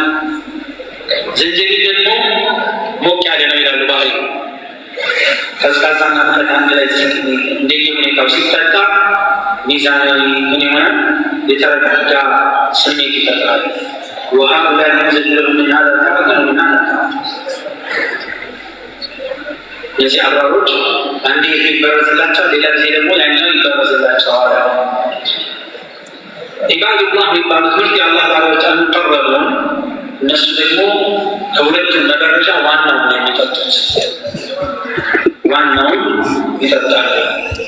ጋይስ ኮክቴል ነው በነገራችን ላይ አንዳንድ አማርኛዎችን አረብኛ ያደርጓቸዋል። ከምር ማለት አልኮሊክ ድሪንክ ማለት ነው፣ አልኮል መጠጥ ነው። ሶ ጅንጅብል ሞቅ ያለ ነው ከጅንጅብሉ፣ ከዛኛው ደግሞ ቀዝቀዝ ያለ ኮክቴል ይሰራል። ለማን ነው የሚሰጠው? ከዛ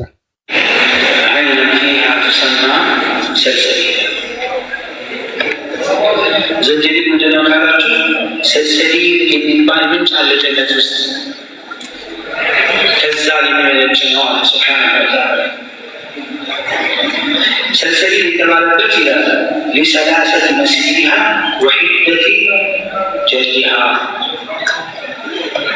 በቀላሉ የሚፈስ በኃይል በቀላሉ የሚጠጣ በኃይል እየተረጨ ከጀነት የሚወረወር መሆኑ ነው። ከዛ ሱብሓነሁ ወተዓላ አስተናጋጆቹን ማንነታቸውን ገለጸት።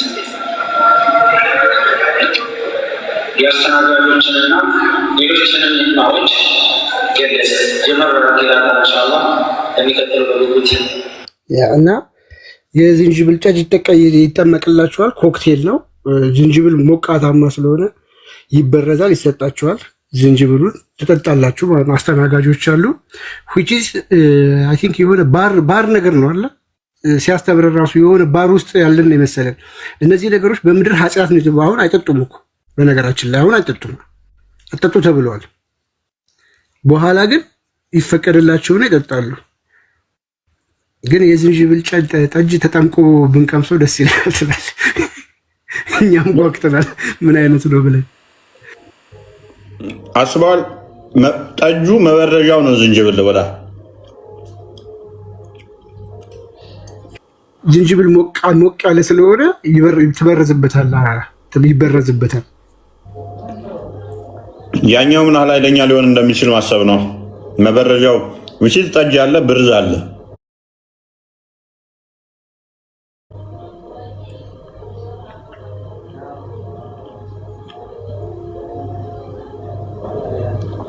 አግኝተኛል። ብርዛውን ለስለስ ያለው ነው፣ ጠጁ ኃይለኛ ነው። ብርዙ ጠጁ መበረጃ ነው አይደለ? ስለዚህ ዝንጅብሉ ነው ጠጁን የሚበርዘው። እሺ ጠጁ ከዝንጅብሉ ኃይ ነው። እንደውም ቀሽር እኮ ነው፣ ጉንፋን እንዳይዛቸው ነው።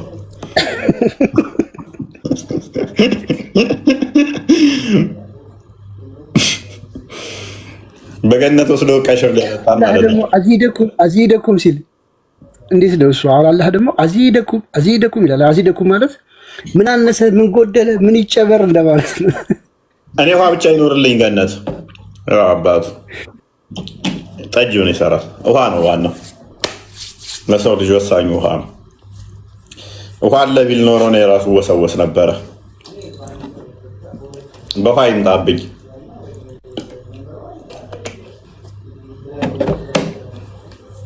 ጠማቂው ማን ነው ይላል። አላህ እኮ ነው ጠማቂውማ። የሆነ ሰዓት አታስታውሱም እንዴ? አላህ ጠጅ ምንድነው እሱ? የሆነ ኡስታዝ ያ የጠፋው ኡስታዝ መጽሐፍ ቅዱስ ላይ አፉን ከፍቶ ነቢያቶችን እግዚአብሔር እንደዚህ ጠጅ ጠጡ ብሎ ምናምን ብሎ አፉን አልከፈተም። ቪዲዮ የተሰራራ ነው። ማረሳው ቪዲዮ አላህ ብለ የገባበት እና ፍጫና ስትለው ጊዜ ከዛ የያሉ ሳምንታል እንዴት እንደዚህ ይባላል? ራሱ እኮ ነው ሞክ ያደረገው። ራሱ ጠጅ ጠጡ ብሎ ሞክ አደረገ።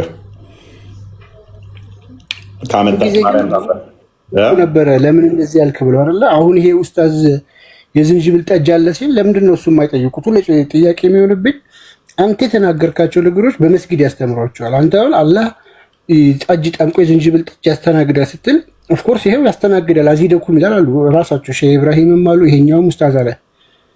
አንተ ጋር ሲሰሙት ለምንድን ነው የሚያበሳጫቸው? እነሱ ጋር ሲሰሙት ለምንድን ነው ኖርማል የሚያደርጉት? ሁሌ የማይገባን ነገር ይሄ ነው። ይደነግጣሉ። እንደ አዲስ ገና እንደ አዲስ ያስደነግጣቸዋል። እንዴት ጠጅ ይባላል መጽሐፍ ቅዱስ ላይ እንዴት ይጠጣሉ ብሎ አፉን ከፈተ። ወሰርኩና ለጥፌ ስጥለው እየያሉ አስታውሳለሁ። ረጅም ሰዓት ነው እሱን በሱ ቪዲዮ የጠመዱኝ የነበረው። ታዲያ ምን ችግር አለው? በገነት ሄደህ ትጠጣ የለ እንዴ? አቸኩል እንትንም እኮ ነው ይሄ መጽሐፈ ምሳሌ ላይ ይመስለኛል የጠቀሰው ወደ መጨረሻው አካባቢ ላይ ዳድነቱን ይረሳ ዘንድ ትንሽ ወይን ጠጅ ነፍሱ ለመረረው ነው ትንሽ ወይን ጠጅ ይጎንጭ የሚለው እንዴት እንዲህ ይባላል?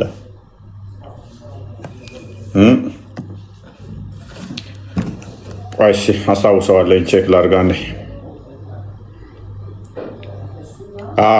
ምሳሌ ምዕራፍ 31 ቁጥር 6 ማለት ነው። እሱ በምድር ላይ የተነገረ ነው። ከምን አንጻር እንታያል? አንደኛ ኦኬ፣ አንዴ ክፍሉን ቆይ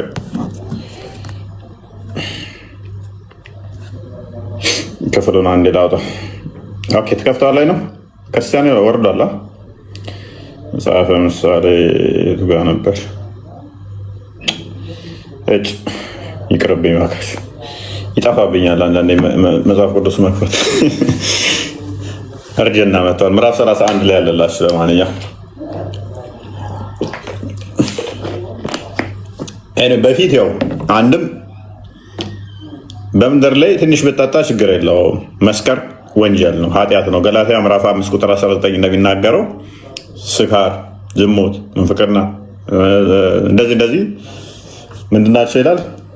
የስጋ እንትኖች ናቸው፣ የስጋ ስራዎች ናቸው። የስጋ ስራ የተገለጠ ነው። እነኝን የሚያደርጉ እግዚአብሔር መንግስት አይወርሱም። አሁን እየደከመኝ ነው ማለት ነው። ስ የመንፈስ ስጋ ደግሞ ብሎ ተቃራኒው ይናገራል። ስለዚህ ከዛ ውስጥ አንዱ ስካር ነው። ስካርን ያወግዛል። ነገር ግን ያንኛው ፓርት ላይ ወይን እንዴት ፈቀደ ወይንም ደግሞ ወይን እንዴት ጠጡ በጣም ሞክ ለማድረግ ይህንን ጠቀሱት ማለት ነው። ምንድነው የመለስነው በጊዜው ቪዲዮ የምታስታውሱ ከሆነ አንድም ቅዱስ ጳውሎስም ይህንን ኮት ያደርግን እንትን ይላል ለጢሞቴዎስ ለልጁ ሲጽፍ ምን ይላል? ወደፊት ስለ ወደመምህ ትንሽ የወይን ጠጅ ጠጣ ይለዋል። ኦኬ፣ ጭራሽ መድኃኒት አድርጎ ያመጣዋል። ጳውሎስ ወደፊት ውሃ ብቻ ሳይሆን ትንሽ ወይን ጠጅ ጠጣ ካለው ለምንድን ነው እሱ መልሶ ደግሞ ስካር መንግስተ ሰማያት አይገባም የስጋ መገለጫ ነው ያለው ካልን፣ ስለዚህ እዛ ጋር ትንሽ ይጠጣ ያለው ለምንድን ነው ሰለሞን ብለን ስንል ከመድኃኒት አንጻር ነው። አልኮሊክ ኮንቴንት አለው አይደለ? አለውኝ ይሰማል። ያ ከመድኃኒት አንጻር ነው ማለት ነው። መድኃኒት ይሆናል ማለት ነው። ታመመው እንትን ላለው እንደ መድኃኒትም ይሆናል ማለት ነው። እንደ መድኃኒት ሆኖ ያገለግላል። ምክንያቱም ስለወድመም ትንሽ የወይን ጠጅ ጠጣ ሲል አስቀድሞ እንደዚህ ዘመናዊ ሆስፒታሎች መቼ ነው አንተ አሁን የምታዳምጠው ይሄንን አንቺ ይሄን የምታዳምጪው ወደ ቤተሰብሽ ልመልስህ የዛሬ 20 ዓመት አካባቢ ላይ ከ20 ዓመት በላይ ሆናችሁ ሰፈር እናት አባት የተወለዱበት አንተ ሰፈር ስንት ሆስፒታል ነበረ? ስንት ክሊኒክ ነበረ? አሁን እቺ ቅርቧ በ20 ዓመት ውስጥ ነው ያልኳችሁ። እናት የተወለዱ ጊዜሳ ስንት ክሊኒክ ነበረ? ስንት ሆስፒታል ነበር?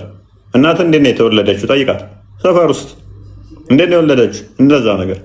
ስለዚህ ሆስፒታል ምናምን አልነበረም። አልኮል እንደዚህ ሕክምናው አልነበረም። ስለዚህ ባህላዊ ሕክምና ነው የሚጠቀሙት። አልኮል ደግሞ ወሳኝ ነው።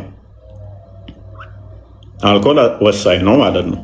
ስለዚህ እንደ መድኃኒትነት ያገለግል ነበር ማለት ነው። በጊዜው ይጠቀሙት ነበር፣ እንደ መድኃኒትነት ይጠቀሙት ነበር። ዛሬ ለወድ ትላትል ምናምን ብለህ ለትላትል ምናምን ሐኪም ቤት ሄደ መድኃኒት ነው የምገዛውና የምውጠው ለወድ። በጊዜው ግን ይሄ መድኃኒቶች የሉም። ስለዚህ እነኛን በዚህኛው እንደ መድኃኒት ይጠቀሙት ነበረ። ፕላስም ደግሞ ወይን አንቲኦክሲዳንት አለው፣ ጥሩ አንቲኦክሲዳንት አለው።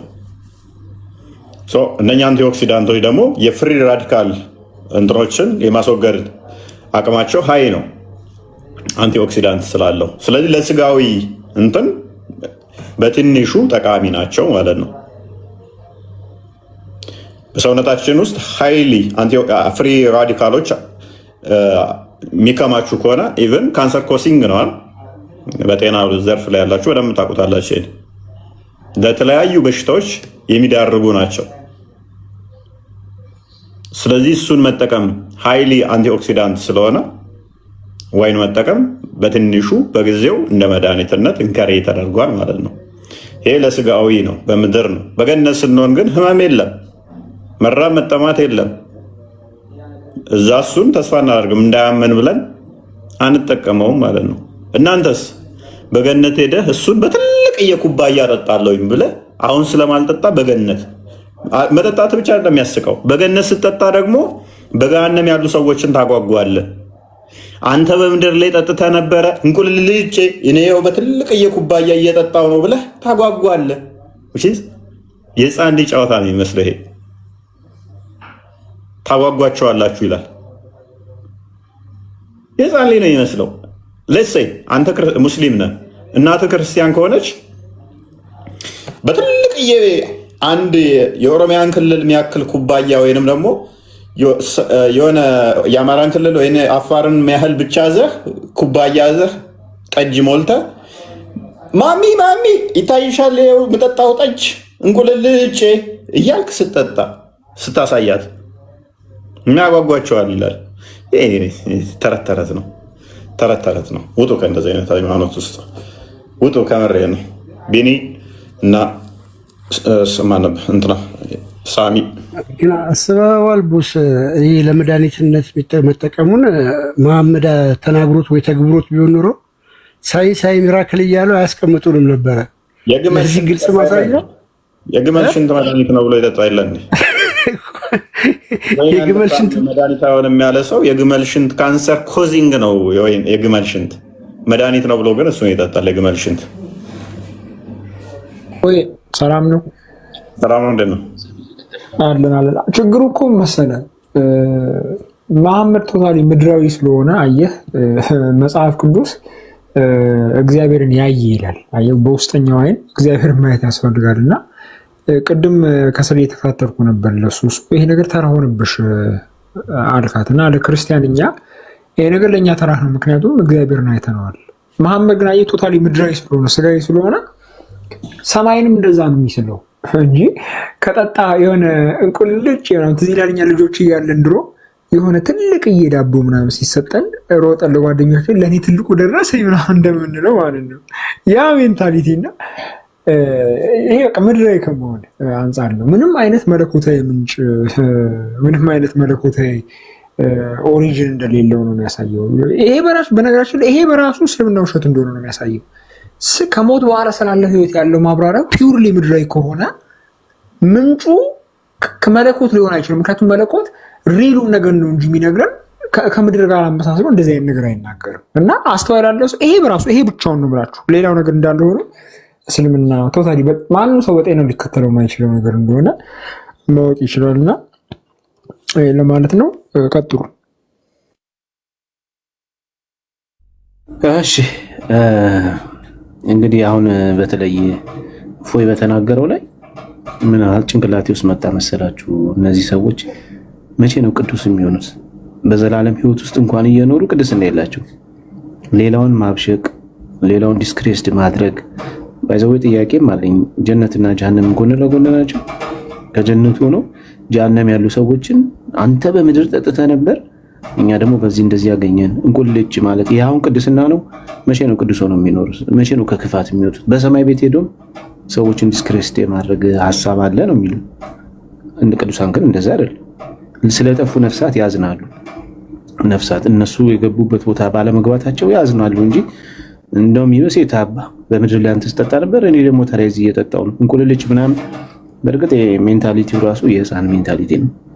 ግን መቼ ነው የሚቀደሱት የሚለው ነገር ጥያቄ ይሆናል። ሌላው ቅድም ኡስታዙ ሲናገር ቡጋሪ ፌራሪ ምናምን ያለው አይደው ነው ካለ አላውቅም። ግን ገበያ አለ የሚለው ቀጥታ ሪፈር የሚያደርገው ከሴቶች ጋር ነው። እሱን አፍሮበት ይሁን ተሸማቆ ይሁን አልገባኝም። እና ይሄ እስልምናን የሚያሸማቀቅ ስለሆነ ይመስለኛል። እንግዲህ በሰማይ የሚሰጣቸው ሴቶች አሉ። እንግዲህ 72 ሴትም ድረስ የሚሰጣቸው አሉ። ሻሂድ ለሆኑ ብለው ያስቀምጣሉ። ከዛ ውጭ ደግሞ በየጥጋ ጥጉ የሚቆሙ ሴቶች አሉ ይላል። ተመልከቱ እንግዲህ አሁን እስልምና የቅድስና ህይወት ምንድነው የሚለው ራሱ ግራ ይገባቸዋል። ሰው ሚስት ካለው እሺ እንደገና ሽልማት ተሰጣቸው ተባለ 72። በዛ ላይ ደግሞ ገበያ አለህ አለ። መግዛትና መሸጥ ምንድነው? ገንዘብ የለውም መሰለኝ መግዛትና መሸጥ የለም። ግን በየጥጋ ጥጉ የሚቆሙ ሴቶች አሉ። የጀነት ወንዶች ምን ያሉባቸዋል? ይዝናኑባቸዋል አለ መሐመድ። እንደዚህ ብሎ ያስቀምጣል። ምንድነው ይሄ የአላህ ገነት የሚባለው ምንድነው? ሐሳቡ እዛ ውስጥ ያለው ሐሳብ ራሱ ምንድነው? ይሄ ቅድስና አይደለም፣ እርክስና ነው። ስለዚህ ሰው ያሻውን ብሎ ቅድም ሲናገር ነው ያሻውን በልቡ የፈለገውን ብሎ ተናግሯል። ስለዚህ በልባቸው የሚፈልጉት እንዲህ ከተለያየ ሴት ጋር በኃጢአት መጨማለቅ ከሆነ እሱ ይፈቀድላቸዋል። ወንድና ወንድ ቢፈልጉ ይፈቀድላቸዋል ማለት ነው። ምክንያቱም ሰው ያሻውን በልቡ የተመኘውን ሁሉ ይሰጠዋል ብሎ ስላለ ይሄ ራሱ ማሳያ ነው። ባይዘው በአላህ ጀነት ኃጢአት ምንጭ እንደሆነ እዛ ብዙ የኃጢአት ነገር እንደሚሰራ ማሳያ ነው። እና ሰውየው የዘለለው ይመስለኛል አውቆ ፌራሪ ምናምን ያለው ገበያ የተባለው የሴት ገበያ እንዳለ ነው የማውቀው። እስከማውቀው ምናልባት ፎይ ካወቀው ኢብራሂም በትክክል አብራርቶታል። ቪዲዮን ስለዘጋበት ነው እንጂ ሴቶች እንደሆኑ በደንብ የተናገሩበት አለ። ልክ ነው። ሰውየው ግን የፈለጋችሁትን የሚለውን ጃምፕ ብሎታል። ያ መኪና ትነዳላችሁ ያለው ሴቶችን እና 40 ቀን ሄደው የሚገዙት መምሸትና መንጋትም አለ ማለት ነው። የራእይ ምዕራፍ 22 ቁጥር 5 ላይ እግዚአብሔር ብርሃን ነው መምሸትም መንጋትም በዛም አይኖርም ይላል። ራእይ ምዕራፍ 21 ቁጥር 5 ከቁጥር 1 እስከ 4 አካባቢ በዛ በጉ ብርሃን ይሆናቸዋል፣ ምሽት ንጋት የለም። እስልምና ውስጥ አርብ ሮብ ገና ይቆጠራል ማለት ነው። ኢተርኒቲ ራሱ አልነበር የለም። ዋይፋይ ሳለ ይላል። አሁን እንትናን ጠይቋት። ማነች ኢትዮ ቴሌኮም ማነው ኢንስታሌሽን ወደዛ ዘርግተዋል። አዘረጉ። ፌራሪ ካለ ዋይፋይማ አይጠፋም። ይሄንም አላስተዋልኩም። ቀን እኮ ካለ እንዴት ነው ታዲያ ዘላለም የሚባለው ነገር? እውነት እኮ ያላየነው መንገድ ነው። በእርግጥ አርብና ምናምን ከተባለ ኦልሞስት ቀን አለ ማለት ነው። እና ብቻ ቢያስቡ ከዚህ ሀሳብ ቢወጡ ጥሩ ነው። እንደ ሱሱ መሰለችኝ። ሱሱ ብዙ ነገር እየተማረች ነው። ቅድም እንዳለችው አብዛኛውን ጊዜ አያስተምሯቸውም። ባይዘው ለምንድን ነው መስጊድ ስለማይሄዱ ሴቶቹ? መስጊድ ላይ ወንዶች በተሰበሰቡበት የሚሰበክ ስብከት ለሴቶቹ አይሆንማ። ስለማይሆን እውነቷን ነው። ብዙም ሴቶቹ አያውቁትም። ከኛ ሲሰሙ የሚደነግጡት ከዛ አንጻር ነው። መስጊድ መሄድ ያለበት ወንድ ብቻ ስለሆነ ተመራጭ ቤቷ ትስገድ ነው የተባለው ለሴት ልጅ። አሁን ከቤቷም ደግሞ ጓድ ያለ ፕሮግራም ያለ ቀኔ ነው የገባሁት። ኦኬ ለማንኛውም እሺ እኔም ጨርሻለሁ። በቃ ዴቭ ትከፍታለህ? ካለ ከፍትና አታያለህ፣ ችግር የለም ከፍታለሁ ነው ካለ። ከዛ ፊት አንድ ፎይ የምጠይቀው ጥያቄ ያለ ግን እኔ የምልህ ፎይ የፈለከውን እሰጥሃለሁ የፈለከውን ይሰጥሃል ብዬ ካልኩ ሊሚቴሽን አለው እንደ የኔ ፍቃድ ላንተ? እሱ ከሆነ ችግር የሚሆነው የፈለገውን የሚያገኝ ከሆነ አላህን መደብደብ ቢፈልግስ? ዳስ ዋይል ሲኦል መግባት ቢፈልግስ? ጀሃነም መግባት ቢፈልግስ? ወይ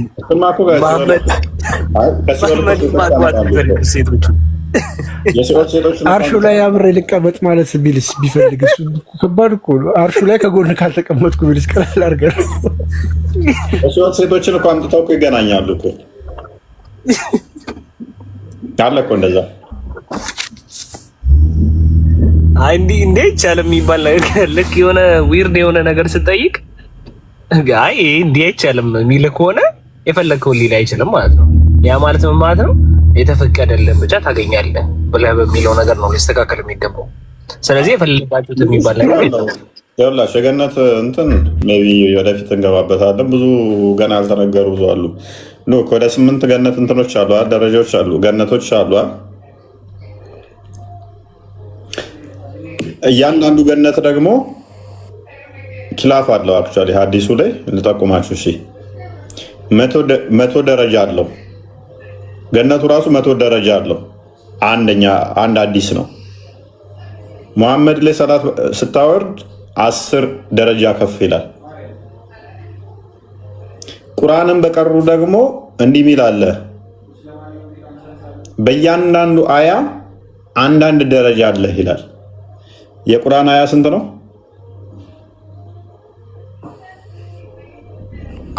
አያው ያው 6230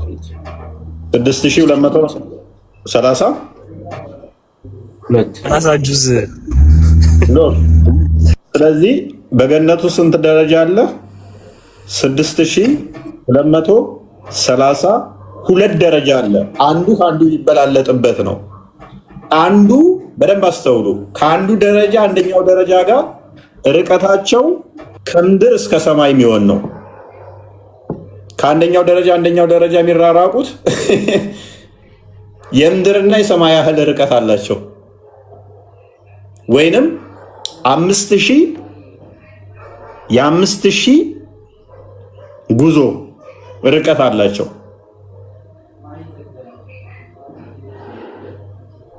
እያንዳንዱ አሁን በአንድ ገነት ውስጥ 8 ገነቶች አሉ። አንዱ ገነት ውስጥ ብቻ 6200 ምናምን ሰምቲንግ ምን አለ ደረጃ አለ። አንዱ ከአንዱ ቢራራቅበት ከዛ ከአንዱ ቢራራቅበት ደግሞ የሰማይና የምድር አለ። ብዙ ተረቶች አሉት እና ያስታርቁት ብዙ ሰማይና ምድር ማለት እኮ ነው። በቃ በዛ ርቀት ነው ያለው። ታውቀዋለህ? ዛሬ ነው የሰማሁታቸው። ሙፈሲሮቹ ግራ ገብቷቸው በዚህ ጉዳይ ላይ ተላልፈውበታል እና ሜይ ቢ ወደፊት እናነሳዋለን። ብዙ ተረቶች ይነሱበታል እዛ ላይ። ከዛ ደግሞ እኔስ ቀን የእስልምና ተረቶች በሚል ላይቭ ብገባ ደስ ይለናል። ሙስ በረም እንትን በልበል። አዎ ግድ ነው። አንድ ቀን አስቀን ፈታ አድርገን በዚህ አጋጣሚ አንድ ቃል ከመቀጠል በፊት ደብዬ አሁን እኔ አንድ ከኔ ጋር አዲስ መርሃ ግብር ጀምረናል። የቁርአን ስፔሲፊክሊ ከታልሙድ እና ከሌሎች ምንጮች የኮረጅባቸውን ታልሙዱ ራሱ ስፔሲፊክሊ ያጋለጥ የምንሰራባቸው ፕሮግራሞች መርሃ ግብር ጀምረናል። ሰሞኑን ትንሽ አንድ ፒዲኤፍ እየጻፍኩ ስለነበረ ቻናል ልኬዋለሁ። እሱ እየጻፍኩ ስለነበር ጊዜ አልነበረኝም፣ ግን አሁን እሱን በሙሉ መቀጠል ስለሚሆን ፎሎ አድርጉኝና መሐመድ ስፔሲፊክሊ ቁርአን የኮረጀባቸውን ከነ ታልሙዱ ከነ ስፔሲፊክ ከታልሙዱ ውጭ ሌሎች ምንጮች አሉ፣ እነሱም እና ይሆናል። ሰው ፎሎ ያደረጋችሁ መከታተል ትችላላችሁ ማለት ነው። የቁርአን ኮረጃዎች የሚል በአዲስ ፕሮግራም ጀምረናል። እንደምትጠቀሙበት እርግጠኛ ነኝ። ቀጥል ድቤ። ቀን ለምን አከፍትም? አገባ ገባለሁ እኔ እየሰነፍኩ ሰሞኑን ፒዲኤፍ የጻፍኩ ስለሆነ እኮ ነው። ፎይ ድክም አለኝ። በቃ የ89 ገጽ ፒዲኤፍ ነው የጻፍኩት። 89 ገጽ ሪሰርች እያደረኩ ምናምንና 89 ገጽ ምን አላት? እኔ በ3 ቀን ጽፋታለሁ። አትስነፍ። መስራት እውቀት እንዳለ በደንብ አውቃለሁ። ከሁሉም በላይ እውቀት አለ። ከኔ በላይ በደንብ እንደምታውቁ ስለማውቅ 89 ገጽ አለኝ ብለህ ትልቅ ፒዲኤፍ አይደለም። 89 ገጽ እኔ በ3 ቀን ጽፈዋለሁ። እንኳን አንተ ማለት ነው። ቋንቋ በደንብ ፐርፌክት ቋንቋ ትችላለህ። ስለዚህ ቀን ብትሰራ ሎታ አለ ቶፒክ ዘረጋ ብለህ ብትሰራ በጣም አሪፍ ይመስለኛል። እሺ ከምር ያው በህዝብ ፊት ቃል ገባለሁ። እሺ እንደ መደምደሚያ ላቅርብላችሁ። ሴቷ እስካሁን ድረስ ሲነገር ስለ ሴቷ አልሰማችሁም። ምንም የሰማችሁት ነገር የለም። እንደውም በተቃራኒው ባሏን ባለመመስገኗ፣ ለባሏ ባለመታዘዟ እንዲሁም በወር አበባ ማየቷን የጀሃነብ እንደሆኑ ነው መሐመድ የተናገረው። ሐዲሱን ታውቁታላችሁ። የሆነ ሰውዬ ሊያገባ ብሎ ገንዘብ የለውም ቺስታ ሆኖ ታሪኩን እና መሐመድን አግባኝ ብለው ማለት ነው። መሐመድ አልፈለገም። ጓደኛው ደግሞ ለጓደኛው ድረስ ብሎ ምንም የለኝም ሲል ቁርአን ታውቃለህ ብሎት ያንን የቁርአን አያ በቀራሉ እና በዛ ላይ ፈትዋ እየሰጠ ነው። ትንሽ ፈታ የሚያደርግ ብሎ ቪዲዮ እና እንስማው እስኪ። መህራ የቁርአን መህር ከሆነ ለእሷ ቤት እኮ ጀነት ገባች። አላህ እኮ ጀነት ሊያስገባን ነው ይሄን ቁርአን መህሯ ስላደረገች። አረ የቶኝ እዛቀው ይሄ እኮ ነው ሲስተም ነው። ድገመው በእናትህ የተኘት ታውቀዋል አለም አንድ ወንድ ብልቷ የበቀለት በመህር ነው። አላህ ምን ይላል? ወአቱሁነ ሰዱቃቲሂን ይላል። ኒህላ መህራቸውን ስጡ ይላል። ምን ይላል ታዲያ? ቁርአን መህርሽ ነው ይላታል። ብሩን ኪሷች እኮ ብሩን እንዳያወጣ ያን የተወደደ እቃዋን ያንን ውድ እቃዋን እንደፈለገው ሊዝናንበት በነፃ ቁርአን መህርሽ ነው ይላል። ሌባ ናቸው እና መለኮታዊ አስተማሪዎችም አይመስሉኝም። ጌታ በሚያውቀው እውነት እግዚአብሔርን እንደዚህ ብሎ አንድ ዲያቆን ቤተክርስቲያን ውስጥ ቢያስተምር ምንድን ነው? ሬት እጅ ላውራው ያለውን ለምን ደግሞ አትደግምልኝ? ሬት እጅ ላውራው ያለውን ፓርት በእናትህ ድገመው።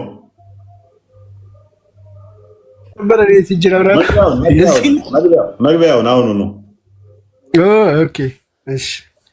ያኛው ደግሞ የጀነት ሰዎች ያለበት ፓርት በቃ ሲጀምር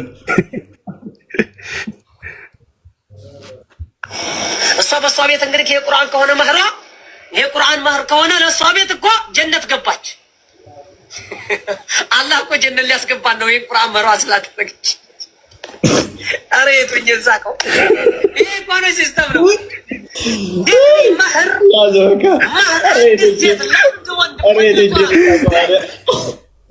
ያኛው ሰውዬ ደግሞ በእናትህ አስደምጠን የጀነት ሰዎች ብሎ ጭንቅላቱን የያዘበት አንተ ነህ ክርስቲያን የከፈተ ግድክም ብለዋል እንዳለ ይደክማሉ። ራሳቸውም እኮ የቅድሙ ሙስሊም መሐመድ ነው ምናምን ራሱ እኮ ዛሬ አልቻልኩም እፎይ ብሎ የተወኝ የወጣ አስባል ለራሱ ገርሞት አልቻልኩም ብሎ እየወጣ እንደ ጀነት እኮ አስቀኝ እኮ ነገር እኮ የለም። በነገራችን ላይ በጣም እኮ ጅስ ፈኒ ነው የምትሆነው። በቃ ቪዲዮቸውን ስሜታቸውን ሲናገሩ በቃ እንደዚህ ወንዶች አላችሁ እንዳልተው የምናላላችሁ ምን ያሉት አልመረቀናችሁ ልጨምርላችሁ እንድትመረቅኑ እንደዚህ እኮ ነው ያሉት። ትልቅ ሰውዬ ናችሁ ጌታ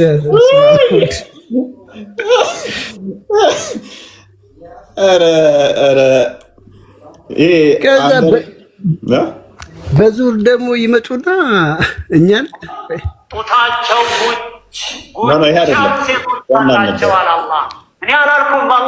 ይሄኛው ነው እኔ ጋር ያለው ያኛው ጭንቅላቱን ያዘበት ቅድም ክርስቲያን የከፈተው የተለየ ነበረ። ከዛ ይልቅ ግን ይሄ ቪዲዮ የሼህ ኢብራሂምን አንዴ ብትደግሞ አጭነች እነሷ በጣም ነው የምወዳት። በነገራችን ላይ ጭንቅላቱን ያዘበትን መቼም አልረሳውም። እኔ ደግሞ አዚደኩም ይላል አላህ ሱብሃነሁ ወተዓላ ያሉት ሲያፍጥን ሰዓት ሄደ። እሺ ቦስሽ 4 ሰዓት ታስተምራይ ነው እንደዚህ ጋር ዲስክ መንሸራተት አንባብኛ። አይ የመጨረሻ ስቀን እንተኛ እንጂ ስቀን እንደጀመረው ስቀን እንጨርሰው ስላለ ደህና አደሪ በታሹ ተመችቶሻል? ይሄ ነገር ቀልድ ነው ወይንስ ሃይማኖት ነው እያልሽ ነው? ምን ውስጥ ነበርሽ? ይህ ነው እንግዲህ የጭና ጉዳይ አበደን 100 ሴቶች በአንድ ሰዓት ጅማዕ ታደርጋለህ። እነዚህ 100 ደግሞ ሁሉ ቢክር ናቸው፣ ድንግል ናቸው። ለ100 ሴቶች ሁሉ ድንግላቸው ወስደህ እንደገና within 5 minutes ድንግላቸው ይመለሳል፣ ድንግል ይሆን እንደገና። እኔ አልደክምም እንዴ? አራት ደክምም እንደገና ጎበዝ ነው የምትሆነው። ሚስትህስ ይህቺ የአዱንያ ሚስትህ ደስ ይላታል እንጂ 100 ሴቶች አሉ ይቆጫታል። እንዲያውም ለምን 200 አይሆንም ትላለች። ይህ ሁሉ እያለ ከዚህ በላይ ምንድን ነው የምንጠብቀው ይላሉ። አሁን አላህ ሱብሓነሁ ወተዓላ አዚደኩም ያበዛል፣ ልጨምርላችሁ ይላል። ፈልገው የጀና ሰዎች ምንድን ነው የሚጨምረን ከዚህ በላይ ይላል። እኔ ያልገባኝ ግን በአንድ ሰዓት ውስጥ 100 ሴቶችን ወሲብ ያደርጋል አሉ። 1 ሰዓት 60 ደቂቃ ነው ያለው። ዶሮ ራሱ በዛ ፍጥነት እንደሚል አይመስለኝም። which is important ነው ማለት ነው ወንዱ። በእሳቸው ንግግር ደግሞ እንደዛ ከሆነ is important maybe he has sexual dysfunction ቼክ መደረግ አለበት። ሬክቲካል ዲስፋንክሽን ገጥሞት ሊሆን ይችላል። ኢምፖርታንት ሊሆን ይችላል። ምክንያቱም ኦን አቨሬጅ ስንት 30 ሰከንድ ነው የሚቆየው ማለት ነው ከአንድ ሴት ጋር 30 ሰከንድ። ኡስታዝ እንዳስተማረው ማለት ነው። ጫር ጉብ ነው እንደ ዶሮ ያለው ኡስታዝ ትዘል አወዳዱ ከቤት ይወጡ። ምክንያቱም በአንድ ሰዓት 100 ሴቶች ጋር ቢደርስ ከሆነ ወረዱ። እፎይ ግን ትላንትና ስለ ቲዮሪ ኦፍ ሪሌቲቪቲ ስለ ብላክ ሆል ማውራት ሳይንስ ስለ ሲንጉላሪቲው ላይ ያወራ ነበር። ዛሬ ደግሞ ስለ ፍሪ ራዲካልስ ካርሲኖጀኒክ እንደሆኑ ስለ አንቲ ኦክሲደንት ያወራ ነበር። አንድ አስትሮናውትስ ኤንድ ፊዚሻንስ የሚያወሩት ማለት ነው። ምን አስበህ ነው? በእንጀራ መጣውብህ። ቡኮር መሆንን ያስታውቃል። የንባብ እንትንን አይ ሪሊ አፕሪሺየት ኢት። በርታልኝ። አንዴ ሪፍሬሽ ላርጋቸውና በቃ ልሰናበት ፍቀድልኝ ባጭሩ። እሺ ቅድም ያልነበራችሁ እህት ወንድሞቼ፣ ባለማተቦች፣ ክርስቲያኖች እፎይን በአንድ ሳምንት ውስጥ ዛሬ ቀን ስንት ነው? በአንድ ሳምንት ውስጥ 1 ሚሊዮን ለማስገባት በቃ እንሞክራለን፣ እንጥራለን። ከባድ ነገር ሁሉ አይደለም፣ ግን ያው እኛ ሰነፍ ስለሆንን 1 ሳምንት ሰጥነዋል። ቪዲዮ ስሩ፣ የሚሰሩትን አበረታቱ፣ ሪፖስት አድርጉ። ለማስጀመር ያህል ደግሞ እኔ ሰርቻለሁ። ግቡና እዚሁ ቁጭ እንዳልኩኝ አሁን ግቡና መጀመሪያ ላይ ፒን ያደረኳታለች እፎይ አንተም ስትወጣ ሪፖስት አድርግልን እና ሌሎችም ልጆች ቪዲዮ ይሰራሉ። እነ ዘሌዳ 7 ጉርምሶች ሄለን ዲፊባቸው የምታውቋቸው ሲሰሩ ሪፖስት አድርጉላቸው። ፕላትፎርሙ በኤአይ ነው ፈንክሽን የሚያደርገው። ስለዚህ ኢንተራክት ባደረጋችሁ ቁጥር ዲዌ ስታደርጉ ሪፖስት አድርጉ ጥሩ ነገር ነው ማለት ነው ብሎ ቫይራል ያወጣዋል። ብዙ ሰዎች ያያሉ፣ ከዛ ብዙ ተከታይ ይኖረዋል ማለት ነው። እፎይ ሴሌብሪቲ እንዲሆን አይደለም እፎይ ፖይንቱ የሆነ ሚሊዮኖች ተከተሉት ምናምን እንዲባል አይደለም። እንደዚህ እየለፋ እየደከመ በቀን 30 ሺህ 40 ሺህ ሰው ብቻ ለምን ያየዋል? ኦኬ 1 ሚሊዮን ብንጨምር እኮ 80 ሺህ ሰው ያየዋል ማለት ነው። በዚህ ካልኩሌሽን ነው። ዋናው ታርጌታችን ሰዎች ናቸው። ጨለማ ውስጥ ያሉ ሰዎች አሉ። ከኛ እምነት ደግሞ ባለማወቅ ለመውጣት የሚያኮበክቡ ሊኖሩ ይችላሉ። ስለዚህ ሁለቱንም የቤተክርስቲያናችን አገልግሎት ማጽናትና ማምጣት ነው። መርሳት የለባችሁ። በረቱ ውስጥ ያለነውን ታጸናለች፣ ከበረቱ ውጭ ያሉትን ደግሞ ታመጣለች። ይሄ ሐዋርያዊ አገልግሎት ነው። ስለዚህ እፎይን ወደዋለሁ ምናምን ጥሩ ነው፣ ግን ፕራክቲካል ማድረግ ነው። ፕላትፎርሙ ደግሞ ለማገዝ ለመተጋገዝ ይመቻል። አበባ መስጠት ይቻላል፣ ፋይናንሻሊ ሰፖርት ማድረግ ይቻላል። የሌለን ኮፒ ሊንክ ማድረግ፣ ታፕታፕ ማድረግ አትናቁት። ሪፖስት ማድረግ፣ ቪዲዮዎች ሲሰሩ ሞቲቬት መደረግን አትፈልጉ። በቃ ይሄ የኛ እንትን እሱ እንግዲህ አይታችኋል። ፕራክቲካሊ ተፈትኖ ነው ያለፈው። በሞትና በህይወት መሃል ነው ያለፈው። ማለት ከዚህ በላይ ሰው ምን ሊያደርግ ይችላል? ለሃይማኖቱ ምንም። የወጣት ነው እንደምታዩት፣ ብዙ ነገር ያምረዋል፣ ብዙ ነገር ማድረግ ይችላል። ግን ለሃይማኖቱ ለሚበልጠው ነገር ከሞት በኋላ ላለው ህይወት አስቀድሞ ነው። ቆይ በእናትህ። ስለዚህ እንትን በሉ በቃ ቻሌንጁን ተቀላቀሉ። ቪዲዮ ስሩ ደግሞ እናንተ የምትችሉ ሰዎች፣ በተለይ እውቀቱ ያላችሁ ስሩ። አሁን እኔ ጋር እየገባችሁ ሪፖስት አድርጉልን።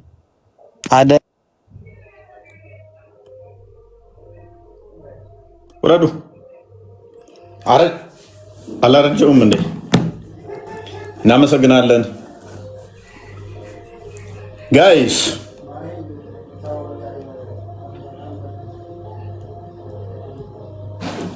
እናንተ ሳወርዱም እንዴ? ከቤቴ አወጡም እንዴ? 1500 ሰው ምንድነው የሚሰራው? ምንድነው የምትሰሩት? ተኙ።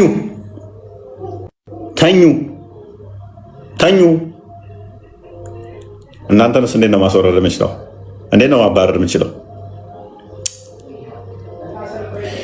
እያረጀው ነው። ይዜ ወጣት ነው ይለኛል። አሁን ወጣት ነህ ብሎ በቃ ሰው እንዲነቀኝ አደረገኝ።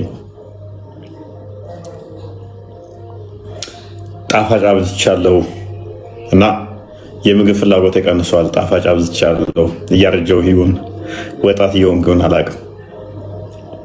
እና ሰውነት እንዳልጨመር ጸሎት አድርጉልኝ፣ እንዳልወፍር።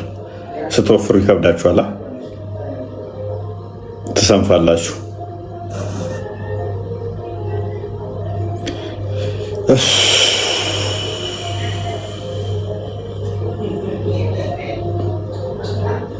ወጣት ነህ።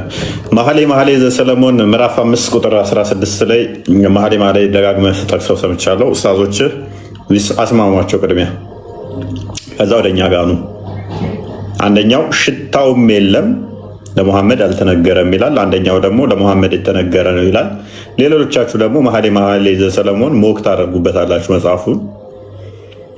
ይሄ የእስልምና ዲሌማ ነው፣ ቅዠት ማለት ነው። የእናንተ ቅዠት ነው። አንደኛው ኡስታዛችሁ ሽታውም የለም ይሄ ጥቅስ ለሙሐመድ አልተነገረም ይላል። አንደኛው ኡስታዛችሁ ደግሞ ለሙሐመድ የተነገረ ነው ይላል። ሌሎቹ ደግሞ መኃልየ ዘሰሎሞን የአምላክ ቃል ሊሆን አይችልም ይሄ መጽሐፍ ብልግና አለበት ይላሉ። የትኛውን እንመንና እንስማችሁ እና እንመልስላችሁ? በመጀመሪያ ደረጃ መጽሐፋችሁን ጎግል ላይ አይደለም፣ ጎግል ላይ ሄዳችሁ ወደ አማርኛ ሂብሩ ወደ አማርኛ ወደ እንትን ቀይረ ምናምን ነገር የሆነ ኮሜንታሪ ዝም ብላ አምጥታ አይደለም። ቋንቋው ምን ይላል ነው። ስቶፒክ መኃልየ ምዕራፍ 5 ቁጥር 16 ለሙሐመድ ነው ብላችሁ የምትሉ ከሆነ ሙሐመድ ምን ይሆናል? ምን ይሆናል? ኮመንት ላይ ጻፉልኝ ሚያቀሲ። መኃልየ ዘሰሎሞን ምዕራፍ 5 ቁጥር 16 ስለ ሙሐመድ የተነገረ ነው ብሎ የሚል ካለ እኔ እስማማለሁ፣ በጣም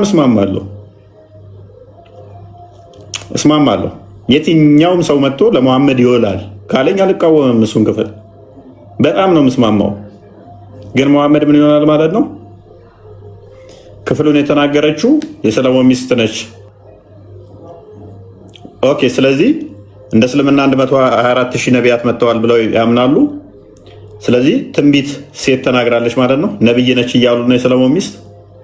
አንድ እንደነሱ ሎጂክ ማለት ነው፣ ወደ እነሱ ሎጂክ። ኦኬ።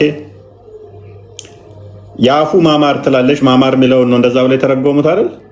ኦኬ የሰለሞን ሚስት የመሐመድን አፍ ነው ያምራል እያለች አለችው።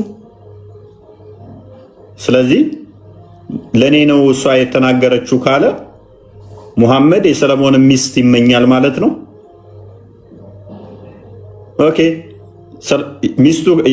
ሰለሞንና ሚስቱ ከሞቱ ደግሞ በዛ ናሬሽን መሰረት ከሺህ ምናምን ዓመት በፊት ነው ሙሐመድ ከመምጣቱ። ስለዚህ ሙሐመድ የሞተች ሴትን ይመኛል ማለት ነው። ስለኔ ሞግሳለች እኔ የሚገልጽ ነው ብሎ ስላለ ስለዚህ ኒክሮፊሊያ ነው ማለት ነው። ሙሐመድ ሙት ለወሲብ የሚመኝ ያወደሰችው ስለ አፉ ማማር ስለ አፉ መጣፈጥ ስለኔ ነው ብሎ ስላለ አንድ በጋብቻ ላይ ያለችን ሴት እኔን አወደሰች ማለቱ፣ ሁለተኛ ደግሞ የሞተችን ሴት እኔን ነው ብሎ ማለቱ የሞተችን ሴት የሚመኝ ያደርገዋል። ሙሐመድ የሞተች ሴትን ይመኛል ማለት ነው። ሶስተኛ ሙሐመድ የሰለሞን አፍ ነው እንዴ? የእሱ አፍ ነው? ከንፈር ነው?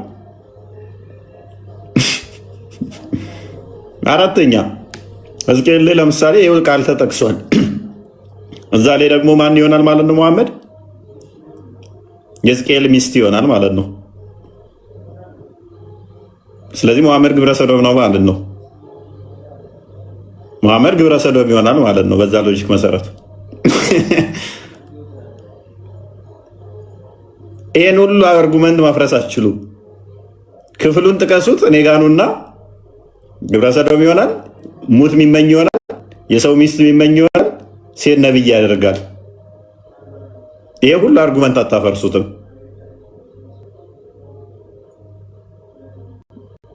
ያ ክፍል ላይ ሙሐመድ ነው ካላችሁ ማለት ነው። አትስቡትና ይሄንን እኔ ጋር ነው እናጠይቁኝ እንዳይብለ እናጠይቁኝ። ዝም ብለው የሆነ ኮመንተሪ ዝም ብለው የጻፉትን መሐመድ የሚል ቃል ታመጣና ድምጸቱ ስለተመሳሰለ መሐመድ ማለት ነው። ለምሳሌ በሂብሩ አላህ ማለት ኦክትሪ ማለት ነው፣ ዛፍ ማለት ነው። አክበር ማለት ደግሞ አይጥ ማለት ነው። ስለዚህ አላሁ አክበር ማለት አላህ አክበር ማለት ዛፍና አይጥ ነው ወደ አማርኛ ሲተረጎም። በሂብሩ አላህ ማለት ዛፍ ማለት ነው። አክበር ማለት ደግሞ አይጥ ማለት ነው። ስለዚህ ወደ አማርኛ ስተረጉመው አይጥና ዛፍ። ስለዚህ አላሁ አክበር ስትል ለሂብሮዎች ምንድነው? ዛፍና አይጥ እያልክ ነው። የድምፀት መመሳሰል የቃል ትርጉም ያመጣል ብለህ የምታምን ከሆነ ማለት ነው።